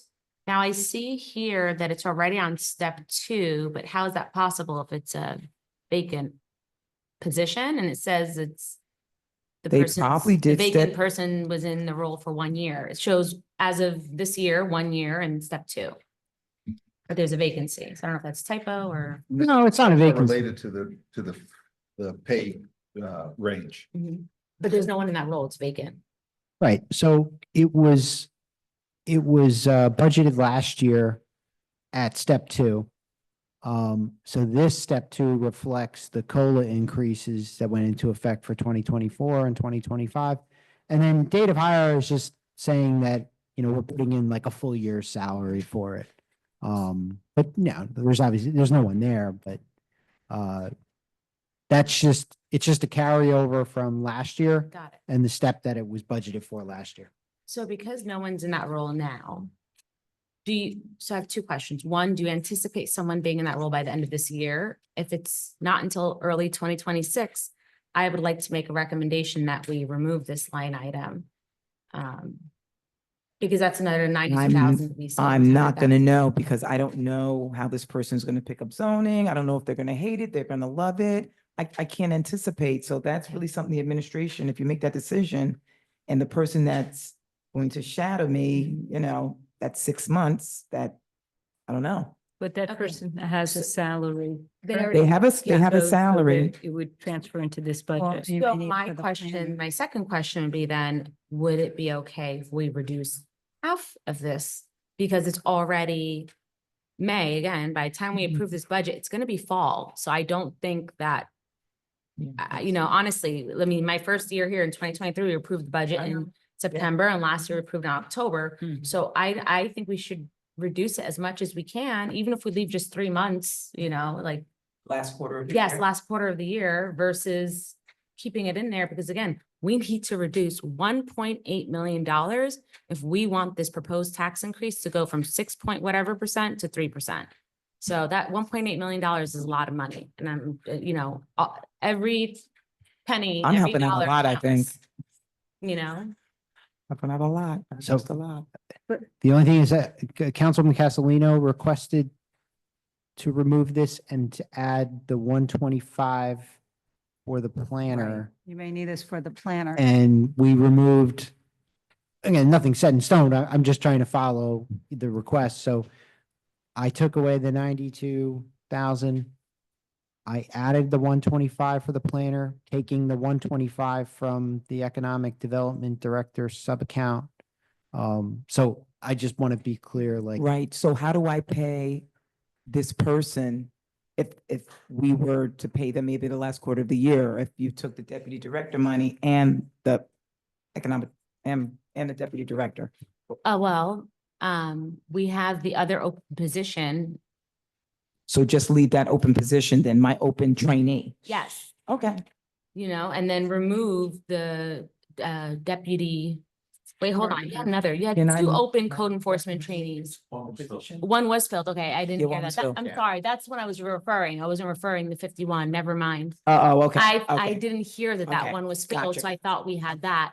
Okay, so even with this planner, first off, did the mayor confirm she's going to hire a full-time planner? Because if she didn't, again, now you're talking October, September, if we pass this, there's no point in keeping that $125,000 a year salary when we're not going to approve this till September, October. Why would we wait to September, October to approve the budget, Because Councilwoman? I'm just going off of what I know since I've been on the council with all the meetings that we've had. We've gotten this very late this year, even later than the previous years. We need to giddy on up. and get I'm this not, done. listen, I'm not saying we don't need to giddy on up, Councilwoman, but I'm going based off history.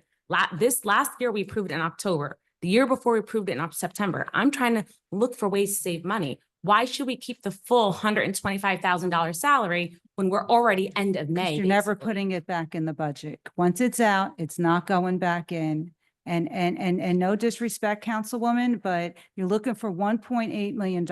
Yes. If you would approve the bonds last year in 2024 for the salary ordinance at the end of the year that we always traditionally, that's the way we pay our severance. And instead of putting into this budget, we would have had that $1.8 million. And now you're looking to find it by not getting the right personnel that we need to move forward. I've been hearing about this planner for 10 years, and we're at the point where hopefully the mayor is going to approve it. We can move forward with it. And now you're saying don't get the planner. I'm just I never said confused. don't get a planner. Don't put words in my mouth. I'm saying it's already basically June. There's no need for the 125 salary in there for this year. So we can remove half of it this year and they can put back whatever it is when they work on the budget next year. That doesn't affect next year. We're talking about, this is the 2025 budget, not 2026 budget, Yes. Councilman. One, I hold on. I understand. I want to respond to her. Second, for you to say what you said, Mm-hmm. you're wrong. Okay, why? Because you want to bond the 1.8 million last year, and now the taxpayers have to pay interest on that. So it's either they're going to pay for it now or they're going to pay for it in the long run. So you're wrong with that. And we can't, with good conscience, based on the report that we got from the comptroller, who said that we were in error, we're the elected officials who are voting for this, and we vote for this, and the comptroller comes back, look who looks bad. That's you, him, me, her, and Councilwoman Scarpa. I asked for them to go to the comptroller to make sure that it was a lawful decision. and they didn't. So if we're not gonna go to the comptroller to make sure this is okay, based on the report that we had the year before, I'm not in good conscience gonna vote for something. So don't sit there and disparage me for doing my due diligence. Thank you very much. Please, let's try not to make it personal. Stick with the facts. I thought And I am. both of you did really good job on sticking to the facts. Thank you. The, Councilman Castle, just a second. There's a colloquy going here and I just want to make sure. it's No, straight. no. So listen, again. All I hear is planner. Mr. Smeraldo is if we transfer the line items to create a position for the planner in the 2025 budget, would that be acceptable to the administration? We're not prepared to answer that because there's still litigation out there. So, the mayor, has made her Here we position go. clear and I don't want to, all I can say to you is that because we had discussions recently, if you put the money into the budget and the mayor approves it, then what we could do is, if she approves it, I'm not going to say she is or isn't right now. But if it is approved by the mayor, then we would look to hire a person in that position. So my recommendation is for this body to figure out to put funds in and take it from there. I That's would my agree. recommendation. and this. Yeah, I just want to make sure. For you guys 2025, finish yeah. Talking with each Okay. other. I guess. I don't want to Yeah, bring it thank up you, later. Council President. I guess the last thing to say is keep in mind, we still need to hire a business administrator, so we still have to fund that position and role too. So think about that when you're thinking about adding money into the budget. I've thought about that too, so. Councilwoman, So, Councilwoman, you were talking about holding aside 125 plus 92? Well, I wouldn't discount, being that we're not approving anything anyway this evening Right. and we're only making notes, I would note to take the 125 and look at the 93. I also don't want to shortchange our I'm director. not willing 'cause to she give up the needs- whole 93. Yeah. I'm not willing to do that. I know. So she needs code enforcement, so she needs to, so again, we may not have the answer tonight, but we need to figure these pieces out on the chessboard and get the full-time planner. Again, 10 years of this. I like to see it get done this year. Okay. Councilwoman, No, I mean, 125 seems fair and it's only half a year. If there's only half a year's salary. Exactly. so Mr. Dutiniak, are you clear on what they're all talking about? Because I I'm don't not. even know what I gave up now. I'm like, So focusing just on planning and economic development. I've marked the open position for removal. If someone wants to tell me it's a different amount other than fully out, Which open position are you the referencing? deputy department head. Yes, no, we're not. Yeah. No. We were just trying to figure out to remove half or 75%. I'm just reducing it. And How much taking are out we the reducing whole by? planner, economic coordinator and creating one. Isn't this position, right? That what was. you're So now we have half back in there. And And we're taking out, as per Councilwoman Castellino's request prior, last 10 minutes, I added the 125,000 in, and that comes from the economic development director line item. So it's out of OE into S&W. I still think that that's too much. I mean, if we're gonna hire a planner, what is their salary gonna be? You're saying that if that's for half the year, is their salary gonna be $250,000? That's ridiculous. So I think we should cut that in half for half, whatever the half of the year is. So for now, until we get pricing on what a fully experienced person would be, yes, I agree. Would not want to spend that kind of money. But for the sake of moving forward, since we have to September, October to get this done, we just put that there for now. And we could always take away, we get more information as we go along. This is a work in progress. But for now, let's just leave it there and then revisit that. But you don't want to just hire somebody without experience. You want to hire somebody. I With a lot understand of that. experience. Since That's all. 2023, I've been Yeah. saying we need a full-time plan. Okay, so. It's. So I just want to mark it so that Make sure when, when you get one, you know they're gonna hire consultants. So I want to make sure I say that right I here, know, on I record. know, I've You're said it still gonna before. hire vendors, no matter what, you're gonna end up Okay. hiring another planner, so just. Okay, so leave the one Just make twenty-five sure. in there and we'll figure it out.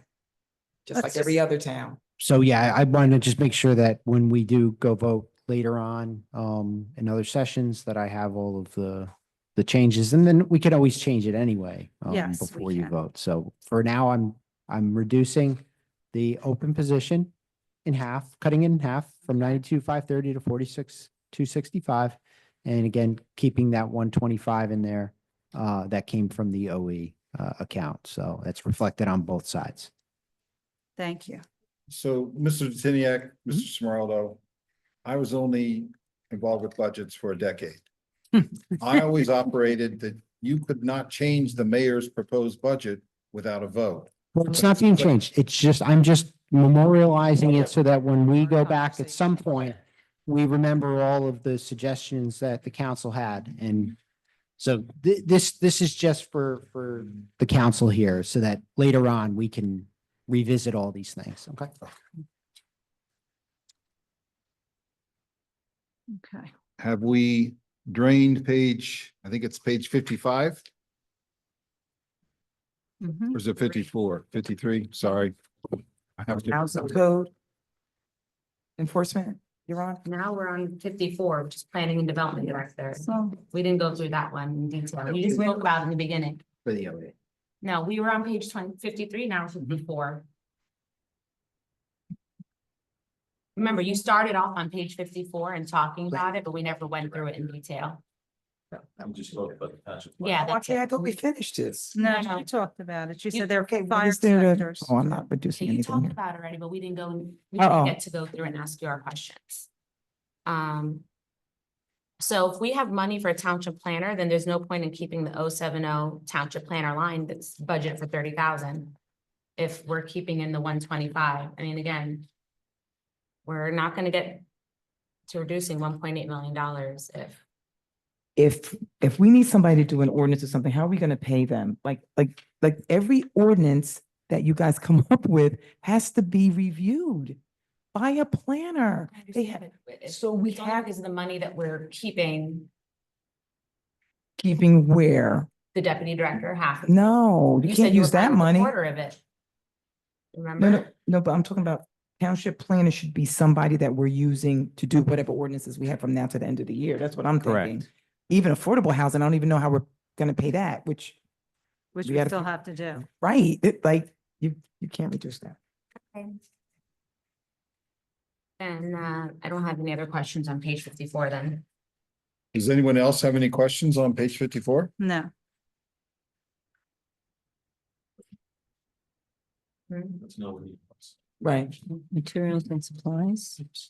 I guess page 56 would be the next one. So this is the housing code enforcement, and to recap, Ms. Adams, you had requested removing,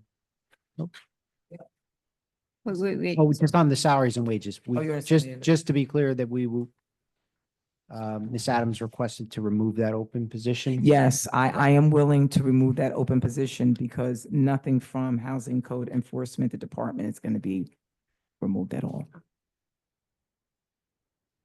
So I have a question on page 56. The, Okay. There are several line items here, Mm-hmm. -2, where we haven't spent any money last year, Yep. but. here- Councilman, can I just ask Yes. before we move, Sure, does anybody else have any questions about 55, about page 55? No. Just want to make sure that, of course. okay, let's, No, okay, so let's go to 56. Mhm. Thank you. So 2024, we haven't spent any money on several of these light items, but you're Mhm. requesting, up to $7,000. $6,000. Can we That's that budget.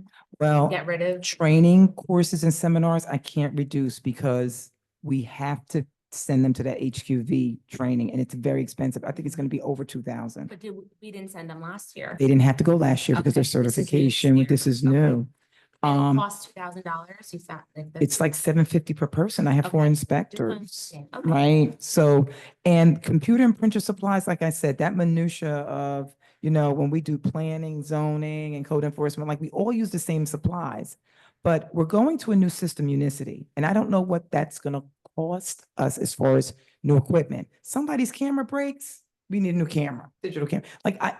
Some years we use it, some years we don't, but for $2,300, I know it I only need seems like 2,300, but when you add up 2,300 on all these. so how much have I cut already? Like, Okay. I came with a plan to cut and I think I did a lot. If you want to cut a computer supplies and give me 1,000, okay, I mean, no, So we're gonna cut it by 1,300. that's it, yeah. Thank you. Listen, it counts. It's, I know every amount counts. I know it sounds ridiculous, Yeah, but it does. if not, we'll never get to that goal number. Yeah, yeah. And we, because we have the new inspector, I had to order like new furniture and everything. We don't even have a seat for people. We don't have a computer.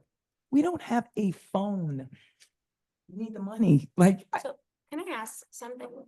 Other government entities, and this is I guess for you, other government entities often get rid of their furniture, but they don't need, that's usually in really good condition. Have you guys thought of reaching out to see if anyone, so you do have furniture that you can use that's in good condition? So the seats that are back there, I went in that seat on 9/11/2001. That's the chair and the desk that Fatima sits at. And the prior zoning official sat at that chair. I'm here 23 years. I think it's time for it to go. The Like majority, literally, What I'm saying is there are other government entities that Well, get rid of really good furniture. Trust me, we got the whole. And what I'm saying, well, that's what I'm saying. If we reach out to other entities, instead of them just throwing out their couches or their seating, you can get really good quality furniture, Buy nothing. for free versus having to spend money. you could go to Facebook Market. Have you guys been back in my department? We're like this. It's So- really, really tough. You hear everybody's phone calls. I mean, I'm trying to help get you free furniture. okay. Do you understand what I'm asking? I gotcha. so we looked into some of that. Well, you got to realize a lot of our furniture we have been replacing was actually donated from the old Prudential building up on Roseland. Mhm. So all of that's just falling apart. And so, we always look for things like as recently, we purchased a bus off of Facebook Market. Mhm. And we have another bus coming in front of you because our jitney, we're buying used buses. So we're looking at quality used items that we can, so you're gonna have another reso in front of you for next council meeting to buy another additional bus, because our buses are falling apart. And that's just to use an example, whether it be furniture or vehicles and things of that nature. We have looked for things like that, so. Okay, don't have any more let's get to some bigger ticket items. If I could, anybody else have any questions about page 54? No, so it's just 56 to me. I'm sorry. Yeah, it's okay. So it's just the 1,300 that we're reducing, line item 130 by, Mhm. so it'll be, What line item? 1,000. 130 computer and printer supplies? Yeah. We just saved 1,300. And you're okay with that, Director? Are you I mean, sure? I'm okay with that. Thank I don't. We're trying here. Yeah, I'm trying really hard. Thank you for working with us. You Yeah, live here too. We're trying to reduce your yes, taxes. listen, that's why I came in with a plan. That's why I didn't come here saying I'm not gonna do anything. I get We it. appreciate it. I get it. Is Next that it? page, Councilwoman? And I think that's I it, think right? so. Are you done with your part of the budget, or do you have more pages? No, that's it. She's done. You're done. Thank you, Councilman and Thank you, Councilwomen. Council. Thank you. Thank you, Director. Get home safely. Can we Thank take, Thank you, yes. Okay, we're up to $104,000 in savings. Let's keep going. is any objection to just taking a 5-minute break? No, because I gotta run home. Okay. Move it. Get home So safely. we're adjourning for 5 minutes.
You can't say intersectionality, oligarchy, community. Do you think the Democrats should stop talking like college professors and just start acting like real people? Again, personally, that's just a fair point. So give me a list of rules, because you can, but it's been very interesting to me, like, is there, another level of anything now? Whether the clip you showed and the full screens with all that F bomb and everything else, I mean, that's cool. So they used to have lost their mind. On what can make this party better, rather than that, you're going nuts on other things. And to me, that is very, very common. I think for years, Democrats just progressive. People were just going to believe it, because you know what? They did. They ran those campaigns much better than Republicans for years and years and years. And then they started struck up Chicago, New York, Los Angeles, and I think five people didn't look at what they were saying, but they just cut hair. And to me, the last straw, yeah.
Longevity.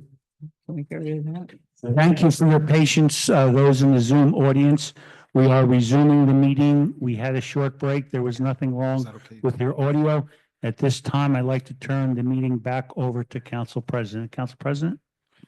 Hello, thank you, Mr. Fagan. Hello again, West Orange. We are now going to move to the finance area of the budget presented by Mr. Detiniak.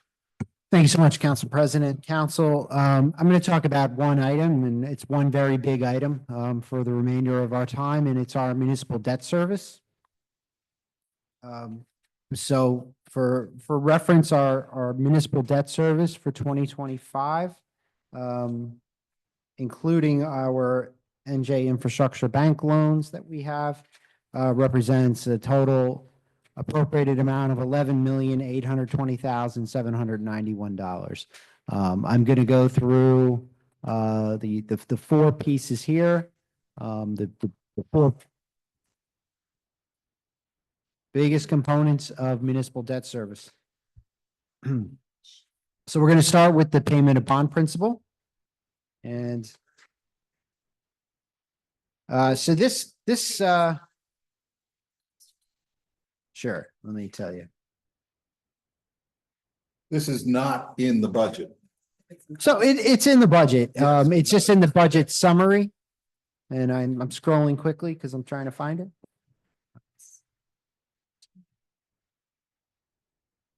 It is page 13. And it's this section right here, this municipal debt service, payment of bond principal. I'm going to bring up a schedule that I've come up with on my screen here. And I want to go through the different components of the bond principal, and then I'm going to look at it from as a summary perspective by year and talk about sort of the debt cliff that we have. So we have permanently financed debt. The oldest bond issuance that we have goes back to 2016. So this is the 2016 bond. It's an original issuance of 13,295,000. It also includes open space bonding, and there is a special assessment bond associated with this. For our purposes, I've removed the special assessment debt. Thank you, Mr. Fagan, from this, because special assessment debt, for those in the council that don't know, a special assessment is paid for by the individual taxpayers that receive the benefit. It is not a general obligation, general being that the cost of the issuance is spread equally amongst the taxpayers, equally based on the amount, but obviously your assessment dictates what you're paying for. So the special assessment component of this debt is not in here because it's not part of the current fund budget. It's not, it's the taxpayers that are impacted pay for it. So this $13,295,000 bond issuance was issued at relatively low interest rates. There is one piece of it that had 4%. And it's not uncommon to have different interest rates throughout the life of the debt. This is going to be paid off by February 1st, 2028.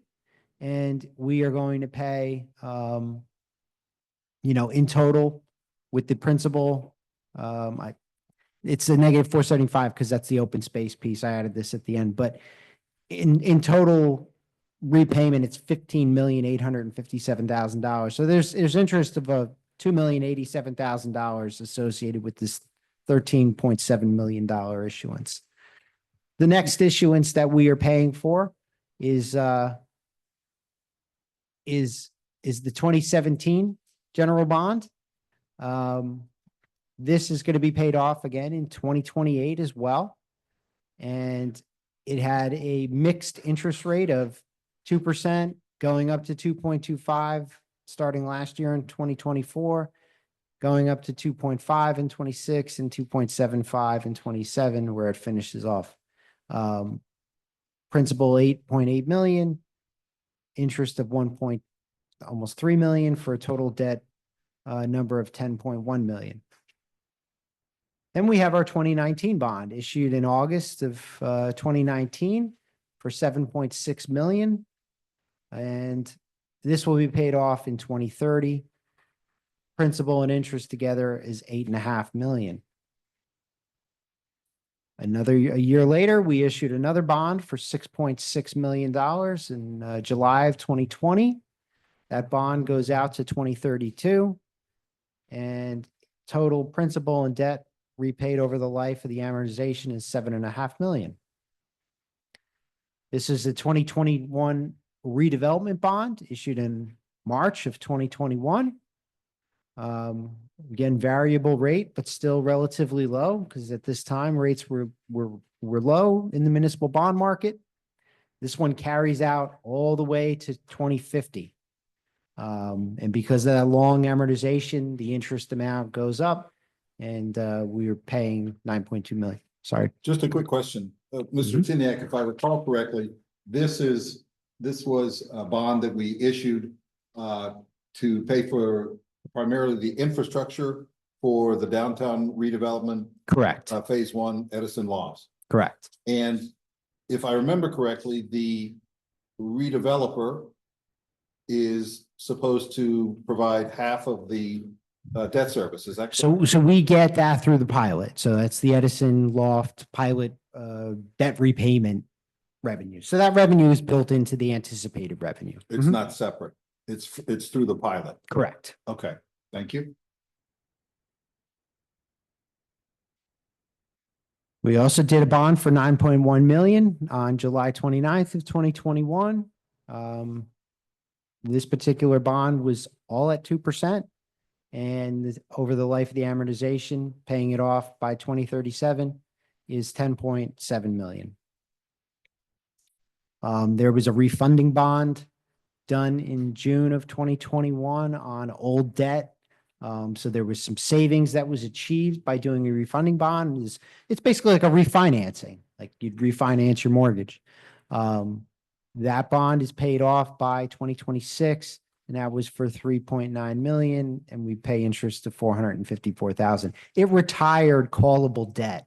I can't remember what the bond was that it paid off, but that's what a refunding is. It's like a refinancing. And it had to be at much higher debt if we were able to take, I mean, this is 4% and down to 3, but.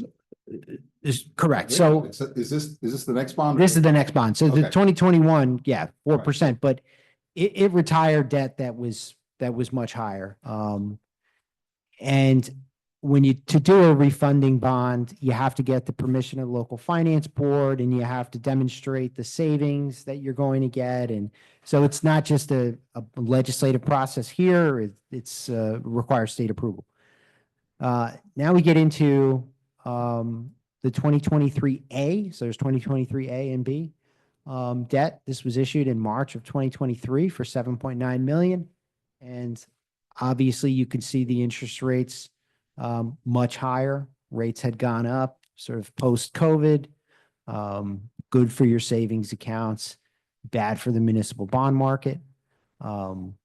So this is a $7.9 million issuance, and we're going to pay $2.3 million in interest on it for a total of 10.2. Now we move on to the most recent permanent financing. It was for 21.3 million, issued on November 8th, 2023. Again, high interest rates, 5% going down to 4% in 2034. And for whatever reason, they made it 4.125%. So whenever someone was doing the amortization table, that's how it all worked out.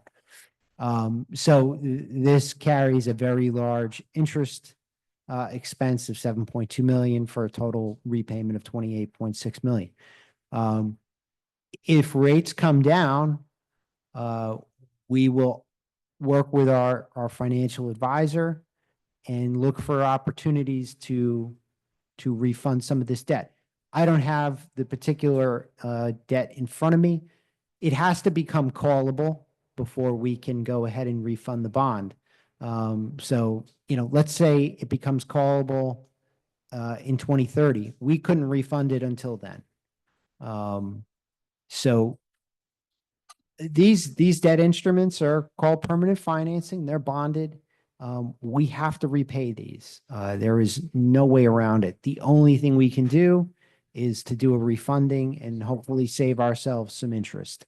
But these are effectively set in stone, and they will be part of this township's budget after all of us are gone, probably.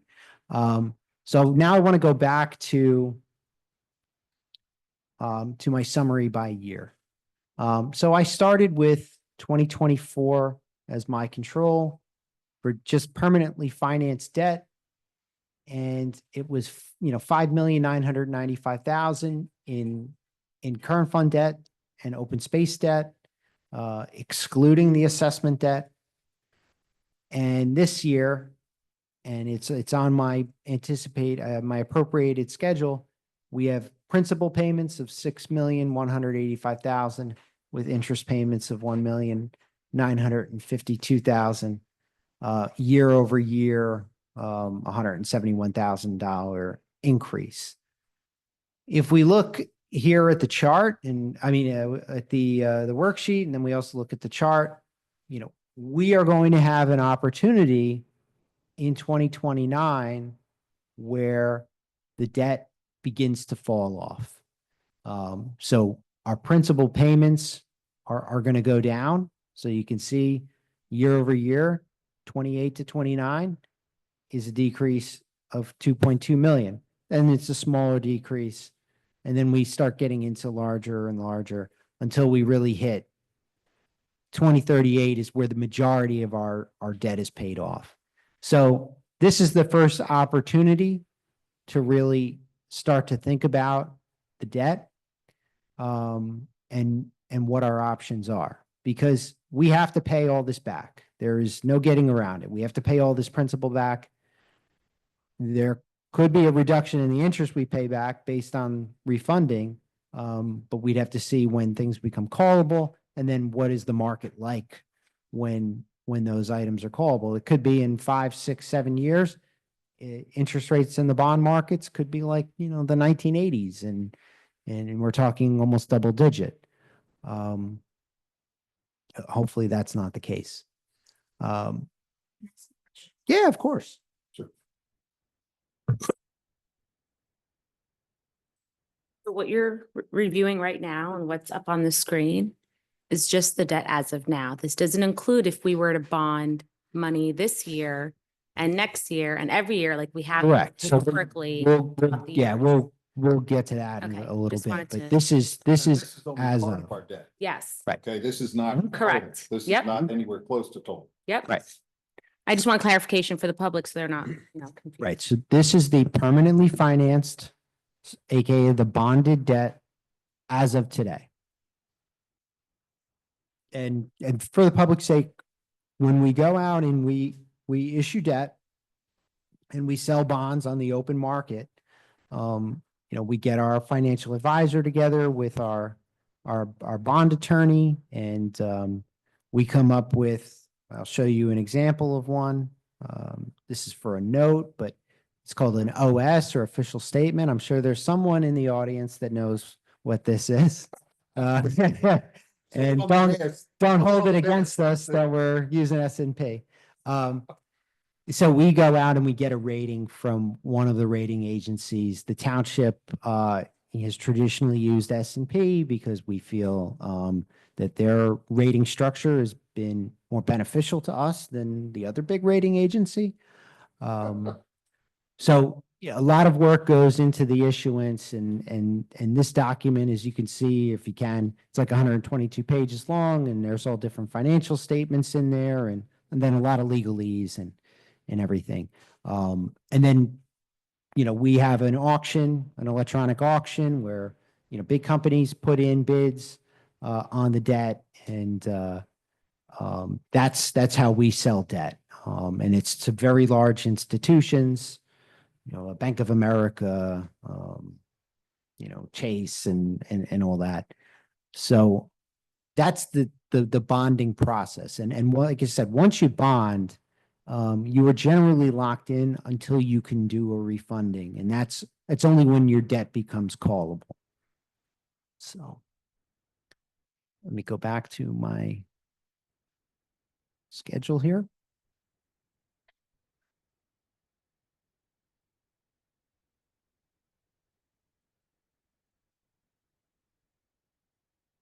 So these are the bond anticipation notes that we have out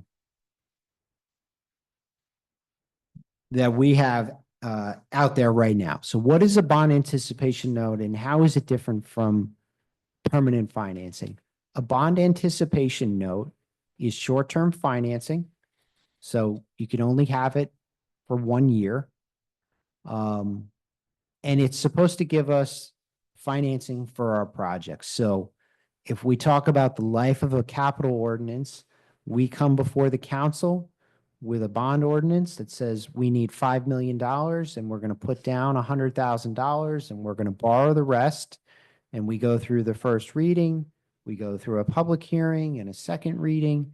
And if it all gets adopted, we can start our project, but we don't have that money. So let's just say we start with 0 in our bank account and we had the $100,000 down payment. So we have the 100,000 in there, but we don't have the remaining 4.9 million. So how would we pay for the project? We pay for the project by going out and issuing a note. And it's a similar process in many cases to doing the bond. We get a rating. It's not as rigorous an exercise in a rating, and the ratings are different for bond anticipation notes. Like, you'll see something like MIG 1, 2, and 3. If you're going through Moody's, S&P has their own rating, but we're still going to go out there and we're going to advertise and seek bids out electronically.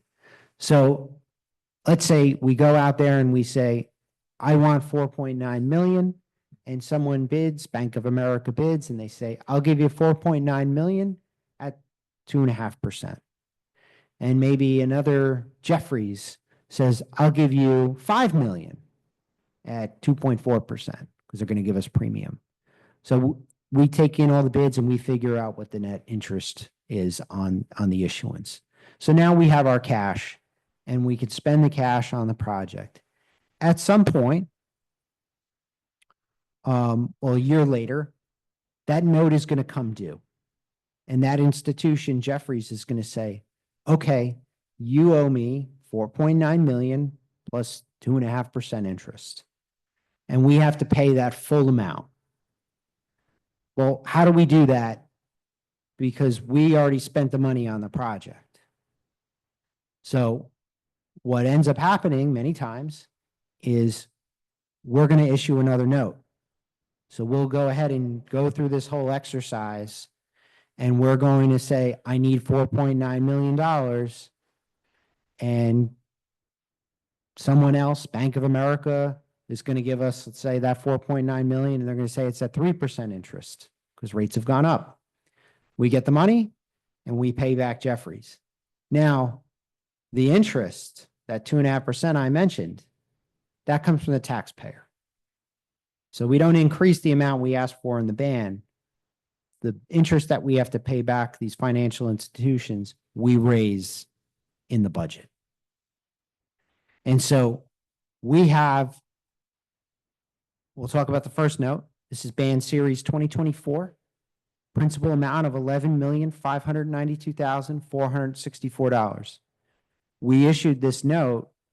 Let me pull it up.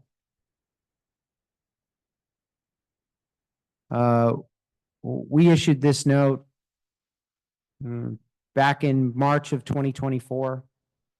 And it's due back to the winner with interest. And we paid it already, March 24, 2025. So the interest that we have to put into the budget is $462,410. Now the question on this, on the cover of the OS, it said that the yield was somewhere around 3.15%. Does that mean we sold it at a premium? So we got premium for it, right? That's the addition that they paid. Right. Okay. Right. So they said, rather than just saying, I'll give you 11,592,464 at 4%, they said, well, we'll give you, 11,700,000 at 4%. So we take the premium and then we anticipate the premium as an anticipated revenue. But this is the amount that we have to pay. Right. And we have to a certain budget. extent by the premium, but Right. But we have to budget this amount. And so DLGS will look at, Division of Local Government Services always looks at every municipality's debt issuances, and they make sure that the amount for principal, for interest, loans is correct. Because they do not want a municipality defaulting on debt. And it never will happen in New Jersey, but the Division of Local Government Services takes it very seriously that the amount in there to pay debt service is correct. This other piece here, what does this principal pay down mean? So we can stay in bands for 10 years and 4 months. After the third issuance, so if we issue a ban in 2024, and then we renew it in 2025, and then we renew it again in 2026, in 2027, the state of New Jersey, and it's per statute, says you can't just renew it for the same amount again. You have to pay it down. And there's a calculation, and it's an interesting calculation. You would take the original principal amount and you divide it by 2 times the useful life of the ordinance minus 1. I'm not kidding you. That is the formula. And the number that you get is what they call the legal installment. And they also call it a principal pay down. So we have a principal pay down on this ban for this year, and it's included in our budget. So you have to appropriate it. So when we go out, or we went out for the new note to renew, we went out for, I know it's small, $11,439,928. So the state wants you to start paying down these notes, and so they require it. After 10 years, we have to permanently finance this.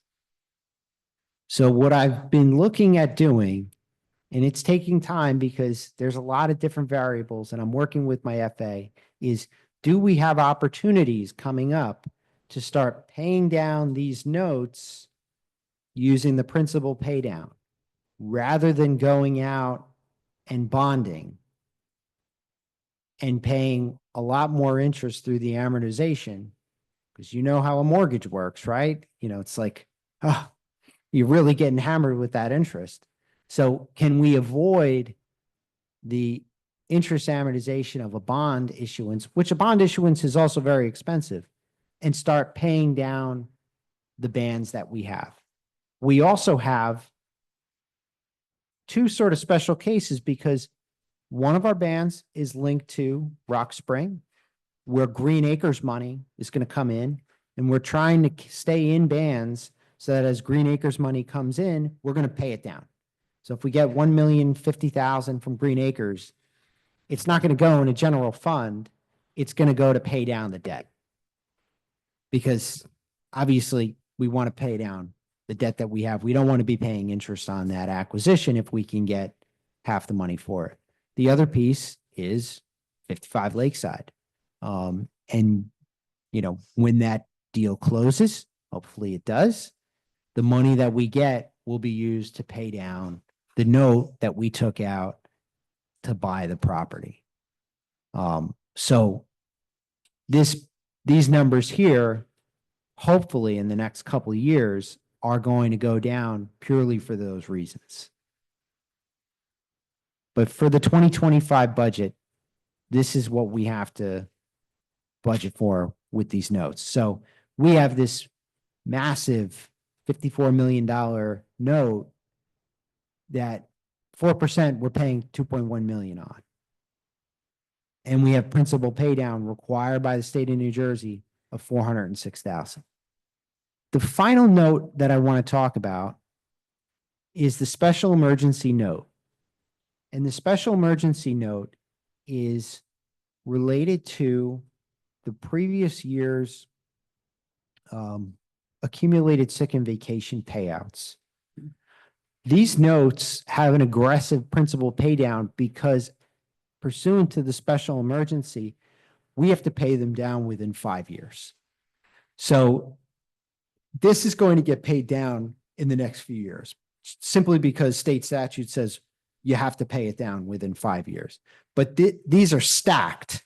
So this special emergency note deferred charge is like a bunch of different years. I could show you right here.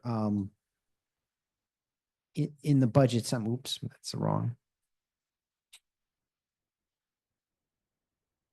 I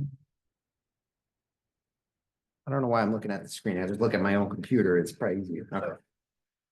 So if we look at these deferred charges, it's related to like 2020 severance liabilities, 2020 special emergency, 2021 severance liabilities. We are paying these down because we have notes for these.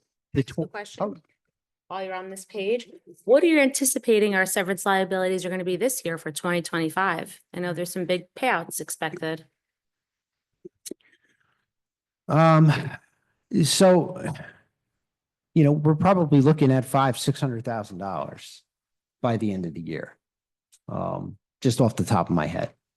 We haven't had any big payouts so far, but projecting out, $500,000-$600,000. Will we be getting any money from Green Acres? So that's the goal. We are working on finishing the Green Acres survey. I know they've been out there. I talked to the engineer about this the other day. It should be completed soon. Is the appraisal done?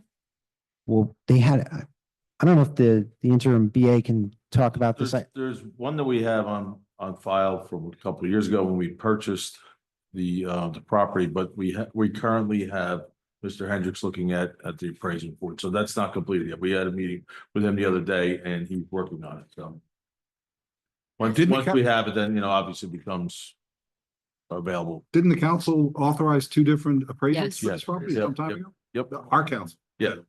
Yeah. So they're I'm sorry, going. go ahead, Councilwoman. Speaking of Rock Spring, would it make sense, because we lost revenue on it this year? Does it make sense to sell it? I mean, if we were to put it out to bid, obviously it has to remain as a golf course, open space has been applied for. If we were to sell it and get, $12 million or whatever it is, how does that impact our budget? I mean, so if you sold it, you could use part of the money with the permission of the Division of Local Government Services. You could use part of the money as a reserve for debt service to pay down the ban that's associated with it. The remaining money, they probably would make us reserve it and amortize it, bring it into the budget over so many years so that it wouldn't be like a one-time special revenue. Wouldn't it make sense to use that money to pay down debt that we have? So that way the taxpayers aren't hit with another large increase in subsequent years? So again, the state would have to allow us to bring it in as an anticipated revenue, because I don't think that they would let us bring it in as Myrna. So they would probably force us to reserve it for sale of land. And then they may say, bring it in over 5 years, or, we'd have to make a case. So it would have to be a discussion with local government services. It's certainly a sale big enough that they would have a lot of input on it, because I could bring it in, if there was no oversight, I would bring it in as Myrna and it would dramatically inflate fund balance. And then, this council could say, all right, well, let's pay down bans, 5, 6, 7 million, and we'll just anticipate it in fund balance. And that would probably be a good thing, but local government services might not go for that. Just because I've seen it before where they forced the city of Orange and Essex County, when they did the reservoir, and the county of Essex gave Orange a big upfront money, they forced them to then bring it into the budget over the course of so many years, so that they didn't put it in all at once and then create this sort of revenue valley because it's like way up and now you've used it all and now it's gone. And then, you've raised appropriations up and now you don't have the revenue next year to support it. And now you're hitting the taxpayers over the head. So they forced them to sort of, bring it in so that it was a more level revenue increase. Thank you. Isn't it possible that we're going to get $3 million from Green Acres this year? It's a possibility. I would think we might just get the year 1 and 2. That's 3 million. Well, it was 1,050,000 was year Oh, 1. okay. And I think year 2 was the same amount. Okay. It Close. would be great if we closer got to both 2. in. Yeah. Is it guaranteed we're gonna get the million this year? Dave, As well, long as- no, I don't want to say it's guaranteed. No. Explain why. So I, to the audience, sorry, I wasn't speaking to the mic. I asked the CFO if we get the $1 million from Green Acres this year, A, is it guaranteed? B, can we use that $1 million to help reduce the budget, by more than 1%, almost 2%? So Because then we'd only have to find 800,000 or more, more if we can, obviously. The goal is to reduce as much as we can, but at least we have $1 million. So the goal is always, the goal has been that the money that comes in from Green Acres would be used to pay down the debt. If you wanted to reduce the budget, you would be using that as an anticipated revenue and not increasing the amount of the pay down of the ban. And I don't know if DLGS would let us even do that, Okay. number one. But then we're losing the benefit of paying down the debt. Yeah, with that money. especially because we're hit because the state didn't, that the schools' funding was cut by the state. So hopefully the state would do what they can to help us with that and help our taxpayers. Hopefully they'll be good partners and do the right things. Well, I mean, they're offering the schools extra money if they jack up the levy to the max. So that's the offer that's gone before the school boards. It's, But our that's residents, the tough pill to swallow. our residents are hurting, between the reevaluation and now this 6% tax increase, plus the increase with the schools. I'm just trying to think of creative ways that we can use money to bring down the proposed tax increase. I've not seen a Green Acres just allowed to be brought in as a special item of revenue. It may have happened, but it would require their permission because it would fall under that special item of revenue. I'm confident it could be used as a reserve for debt service to pay down the note. Over time. No, Over I think they would allow it because it's so tied to the acquisition. Well, I mean, it is 100% tied to the acquisition. That they would allow it to come in as the reserve for debt service and pay down a ban because that's why we're not staying. That's why we're not permanently financing it. We're allowing ourselves the flexibility of being in bans. Now, the negative side of staying in bans is that the fluctuation of the market. These are 1-year issuances. Permanently financing, you're locked in. So you look for those opportunities to permanently finance. So if rates were to go down like they did a few years ago, we might just say, let's permanently finance rather than remaining in the band market and even doing big pay downs because the savings is going to be there with the lower interest rates. So, we may end up pivoting with that. But getting back to your point, when we get the money, we could have that conversation. And we're going to have that conversation with DLGS as well. Thank you so much. The one piece I want to point out that's not tied to a note is the 1/5 of the severance liability from 2024. So we weren't able to do notes for it because that didn't pass. But we did pass the special emergency. So I still am raising the 1/5 of that 2024 special emergency. Wait, can you talk about how that happened in 24? Please? So the council agreed to pass the special emergency resolution, but did not pass the ordinance that would allow us to issue notes. So I couldn't issue a note for the, whatever it was, the 1.8 million. But I was allowed to do the special emergency for the 1.8 million and I can raise it. I just didn't have the cash for it. I can explain what happened. So that was a very long council meeting night. It was like a 1 a.m., 2 a.m. meeting. Oh, that's And- nothing. That was, And- no, that was like a two, Yes, it was a 2:30. 2:30 in the morning meeting, and myself and Councilwoman Scarpa both were against this. This is the $1.8 million for contractual severances because they couldn't guarantee that the comptroller said that it was lawful to vote for this because we got a report that it was unlawful.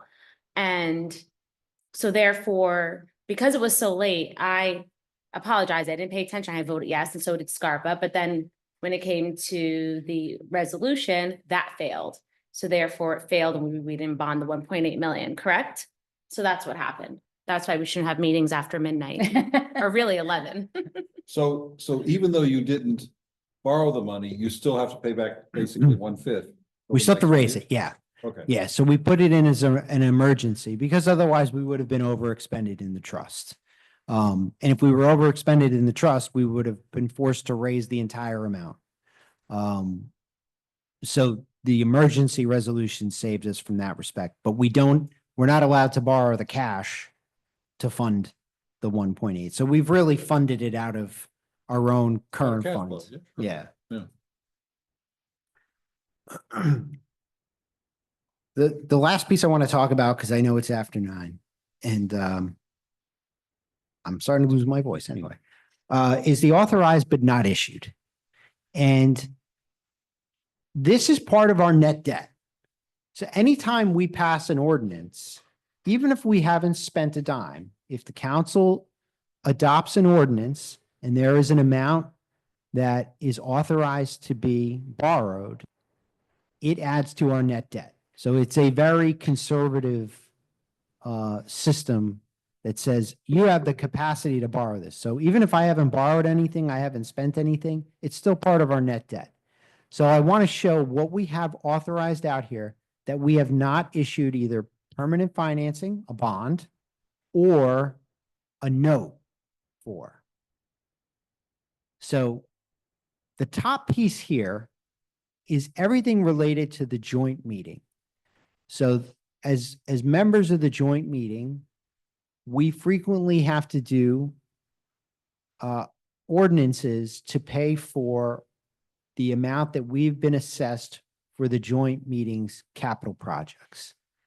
So just to interrupt you, you might want to explain to Oh. people what the joint meeting is. It has nothing to do with cannabis. Right. So the joint meeting is a sewage facility, and the majority of our sewer, we have some that goes to Verona too, but the majority of our sewage goes into the joint meeting where it's, processed and cleaned and released, as fresh water.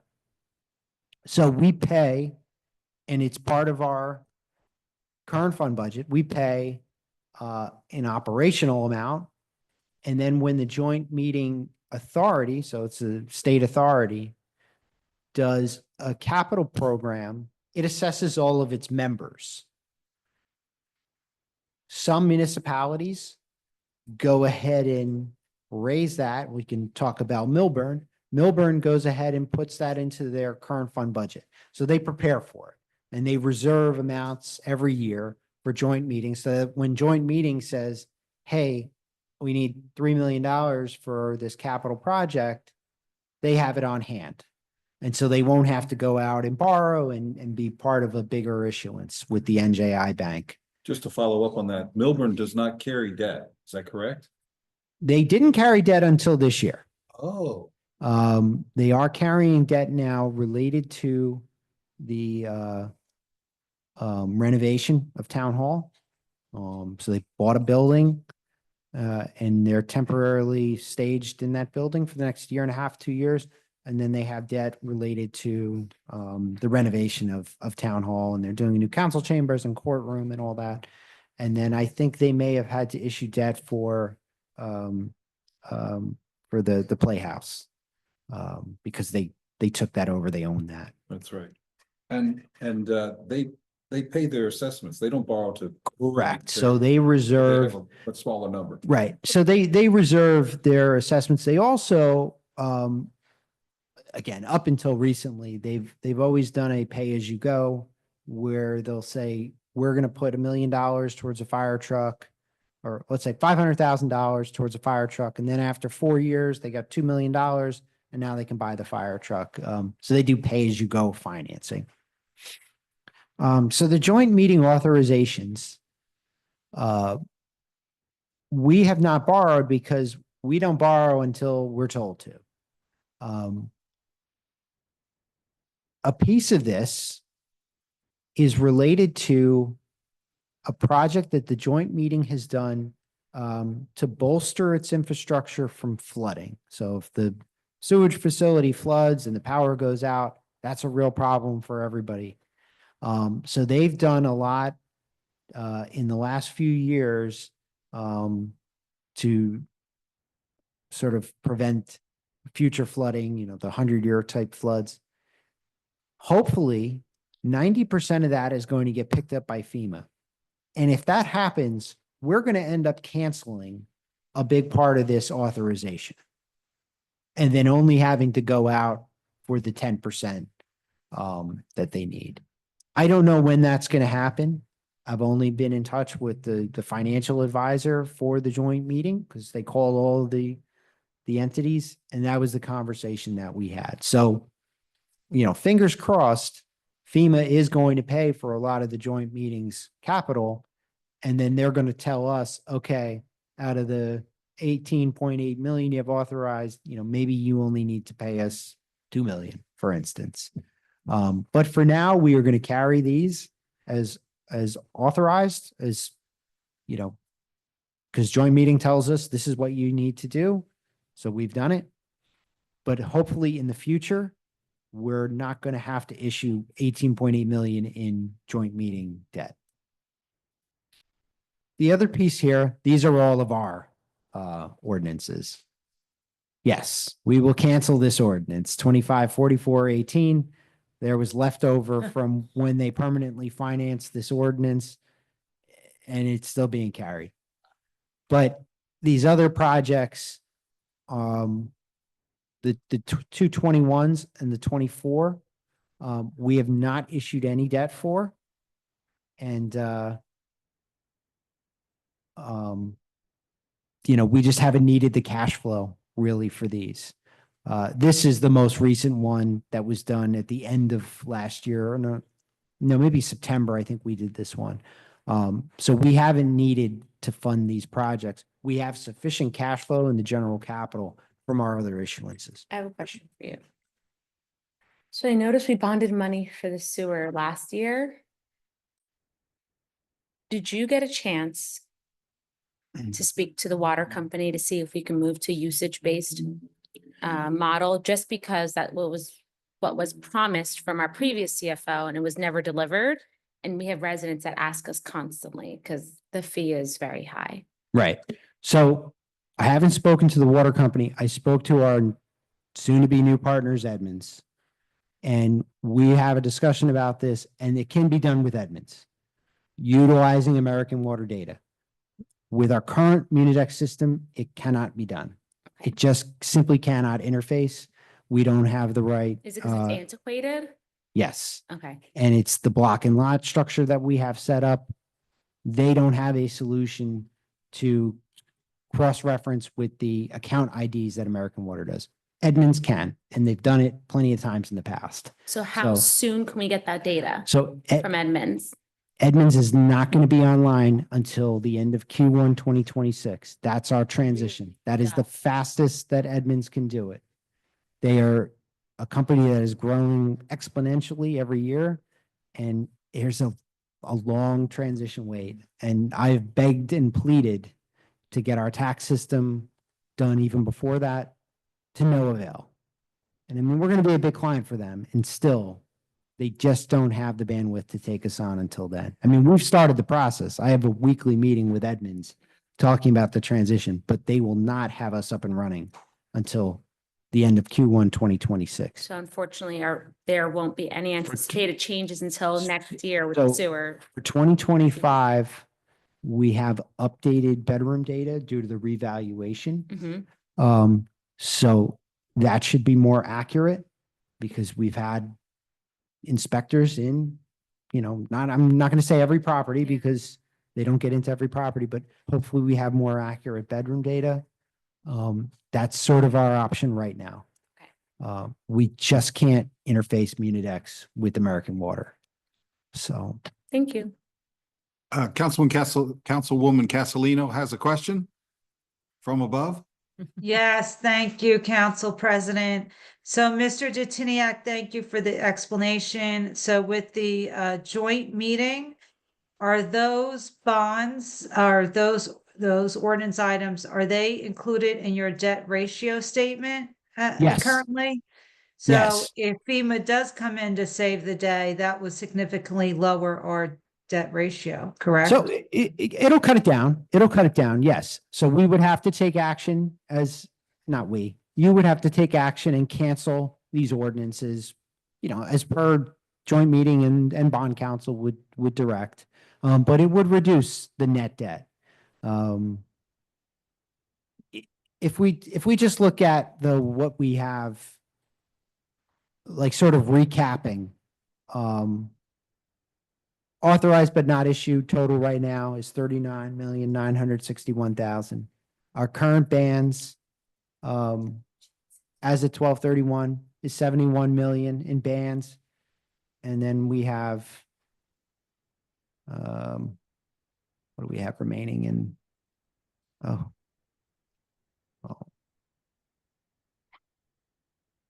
Leaving off 2024.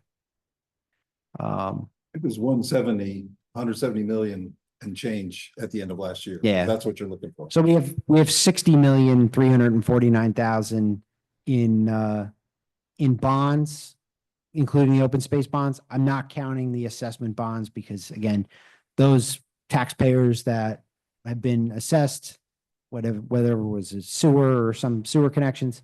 It was sewer and road improvements in Llewellyn Park. In the Welland Park, okay. They're paying for that as part of their tax bill. They get a separate special assessment bill. Yeah. So, that's what we owe from a debt perspective. We also have to pay back 15 million. It's just not part of our net debt, but we have to pay back 15 million in bond interest. So this is going to be part of the budget for the foreseeable future. It's not included in net debt, but I don't want to pretend that we don't have to pay for it. Of course. So yes, we have a sizable debt portfolio. There's no getting around that. The difficulty is in, normally you could say in 2029, one of those bands we're going to turn it into a permanent financing because we have the debt cliff here in 2029. And so now we can start absorbing more principal. Same thing as when you get into the later years, you go out and you can finance those bands. I'm looking at the modeling of paying bands down with just taxpayer dollars. Well, it's all taxpayer dollars, but paying it without going to permanent financing. The difficulty is, number one, you have to set a base year. So do you use 2025 as a base year and say, we're going to pay however many millions of dollars, and are we comfortable with staying at that or even growing that by a few percentage points for the foreseeable future? And at some point in the future, we're not relying on bands. We're actually doing like what Milburn does and reserving a lot of our money. But that's the difficulty, just like losing weight or, budgeting, or it takes discipline. And we may not have the stomach for keeping debt service at those levels. So I know it's taking me a long time, but there is a lot that's going into the modeling. And I don't want to present something that's half-baked. And I've been getting my financial advisor, who's not charging me for it, thank God, to look at these things and give me his input on that. But, oh, sorry. No, that was it, right? You're done with your presentation?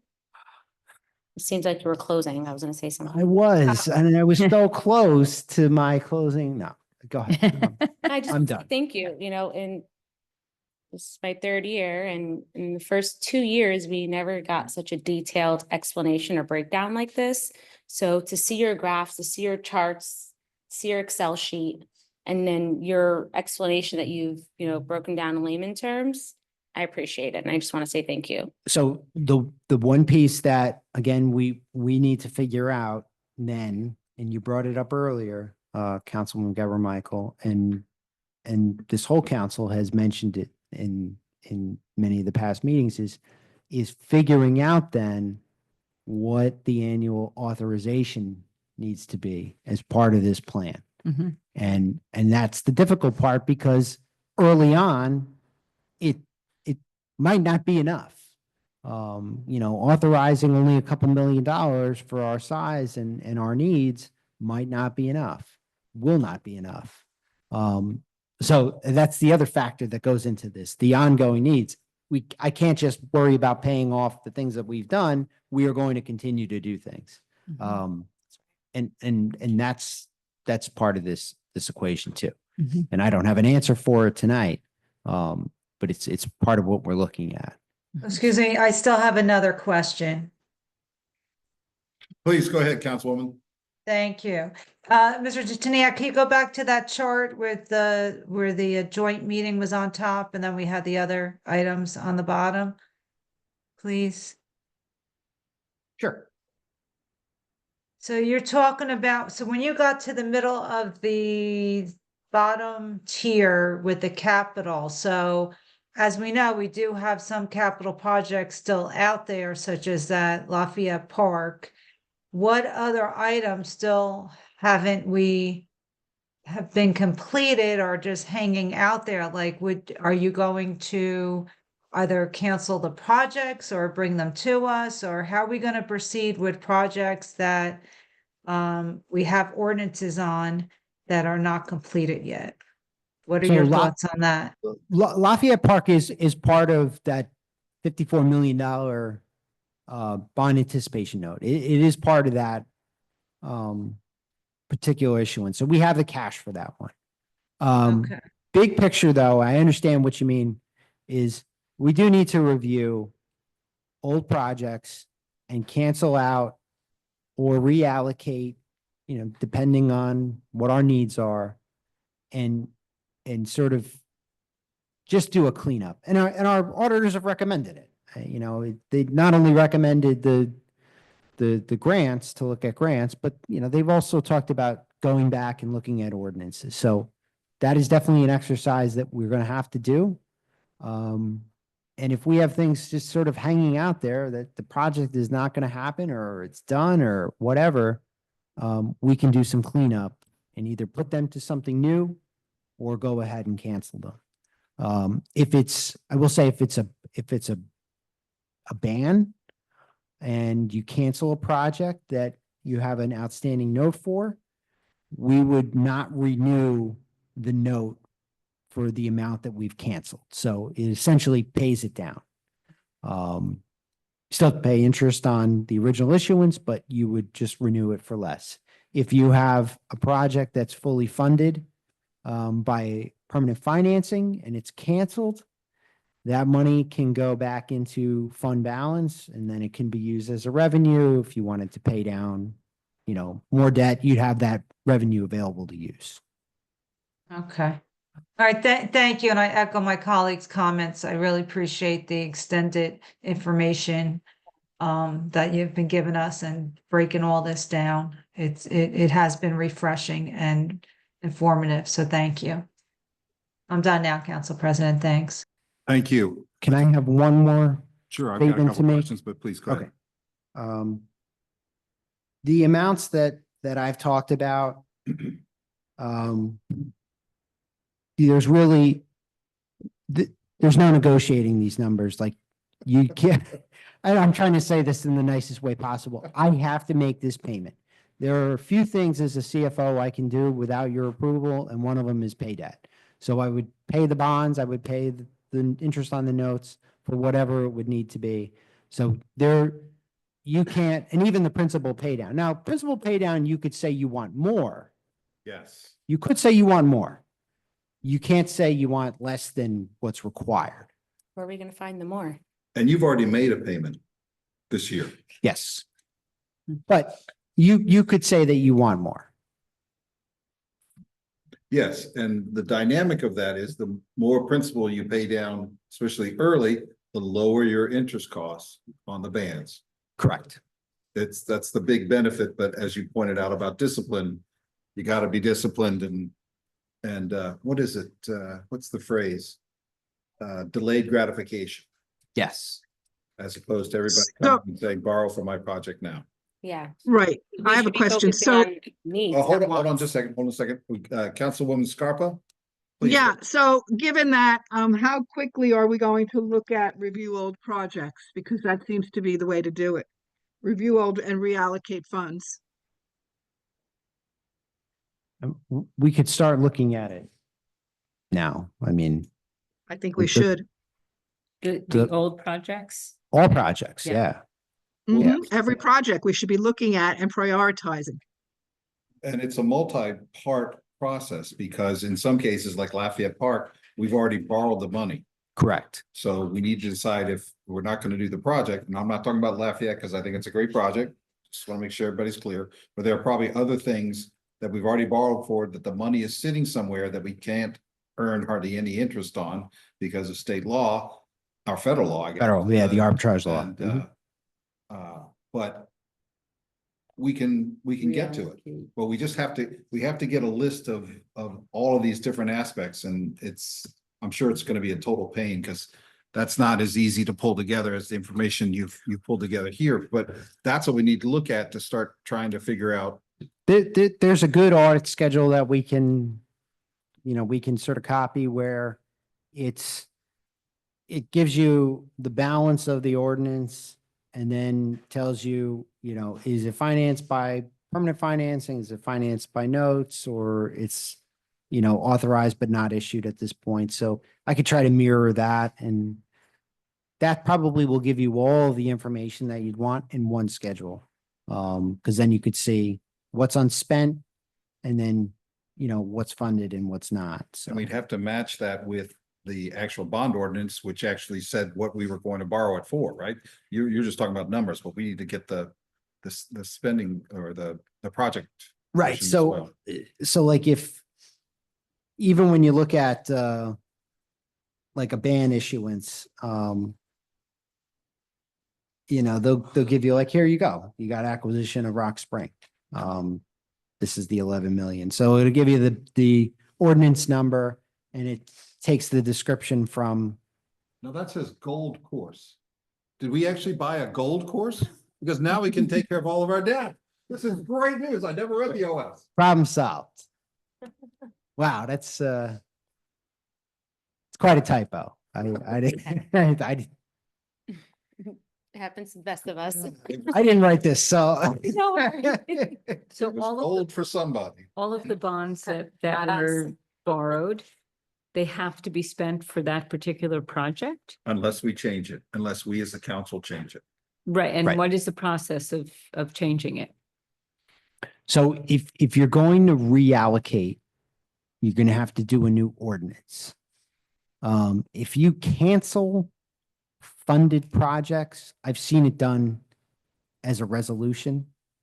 But if it's not permanently financed, you're gonna do another ordinance. Okay. And that's all I have, Council President. Looks Thank like you, you sir. drained the subject. Any questions? No. You're So great. whenever you can find time to start pulling all this data together, That'd be 'cause great. the sooner, the better, Mhm. please. But this is very informative, very helpful. Thank you. I hope everybody in town sees this presentation. Yeah. Anything Thank else you very tonight, much, guys? John. Oh, No. I sorry. just want to Councilwoman thank Scarborough? John again. Thank you, Councilwoman, and I hope you're feeling better. Thanks. This makes me feel a lot better that we're on track.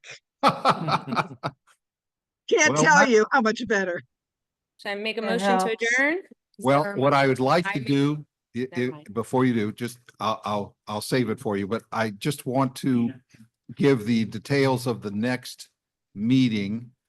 If I could, at least tentatively speaking, our next council workshop, budget workshop is scheduled for May 21st. That's a week from today, again, from 6 to 9.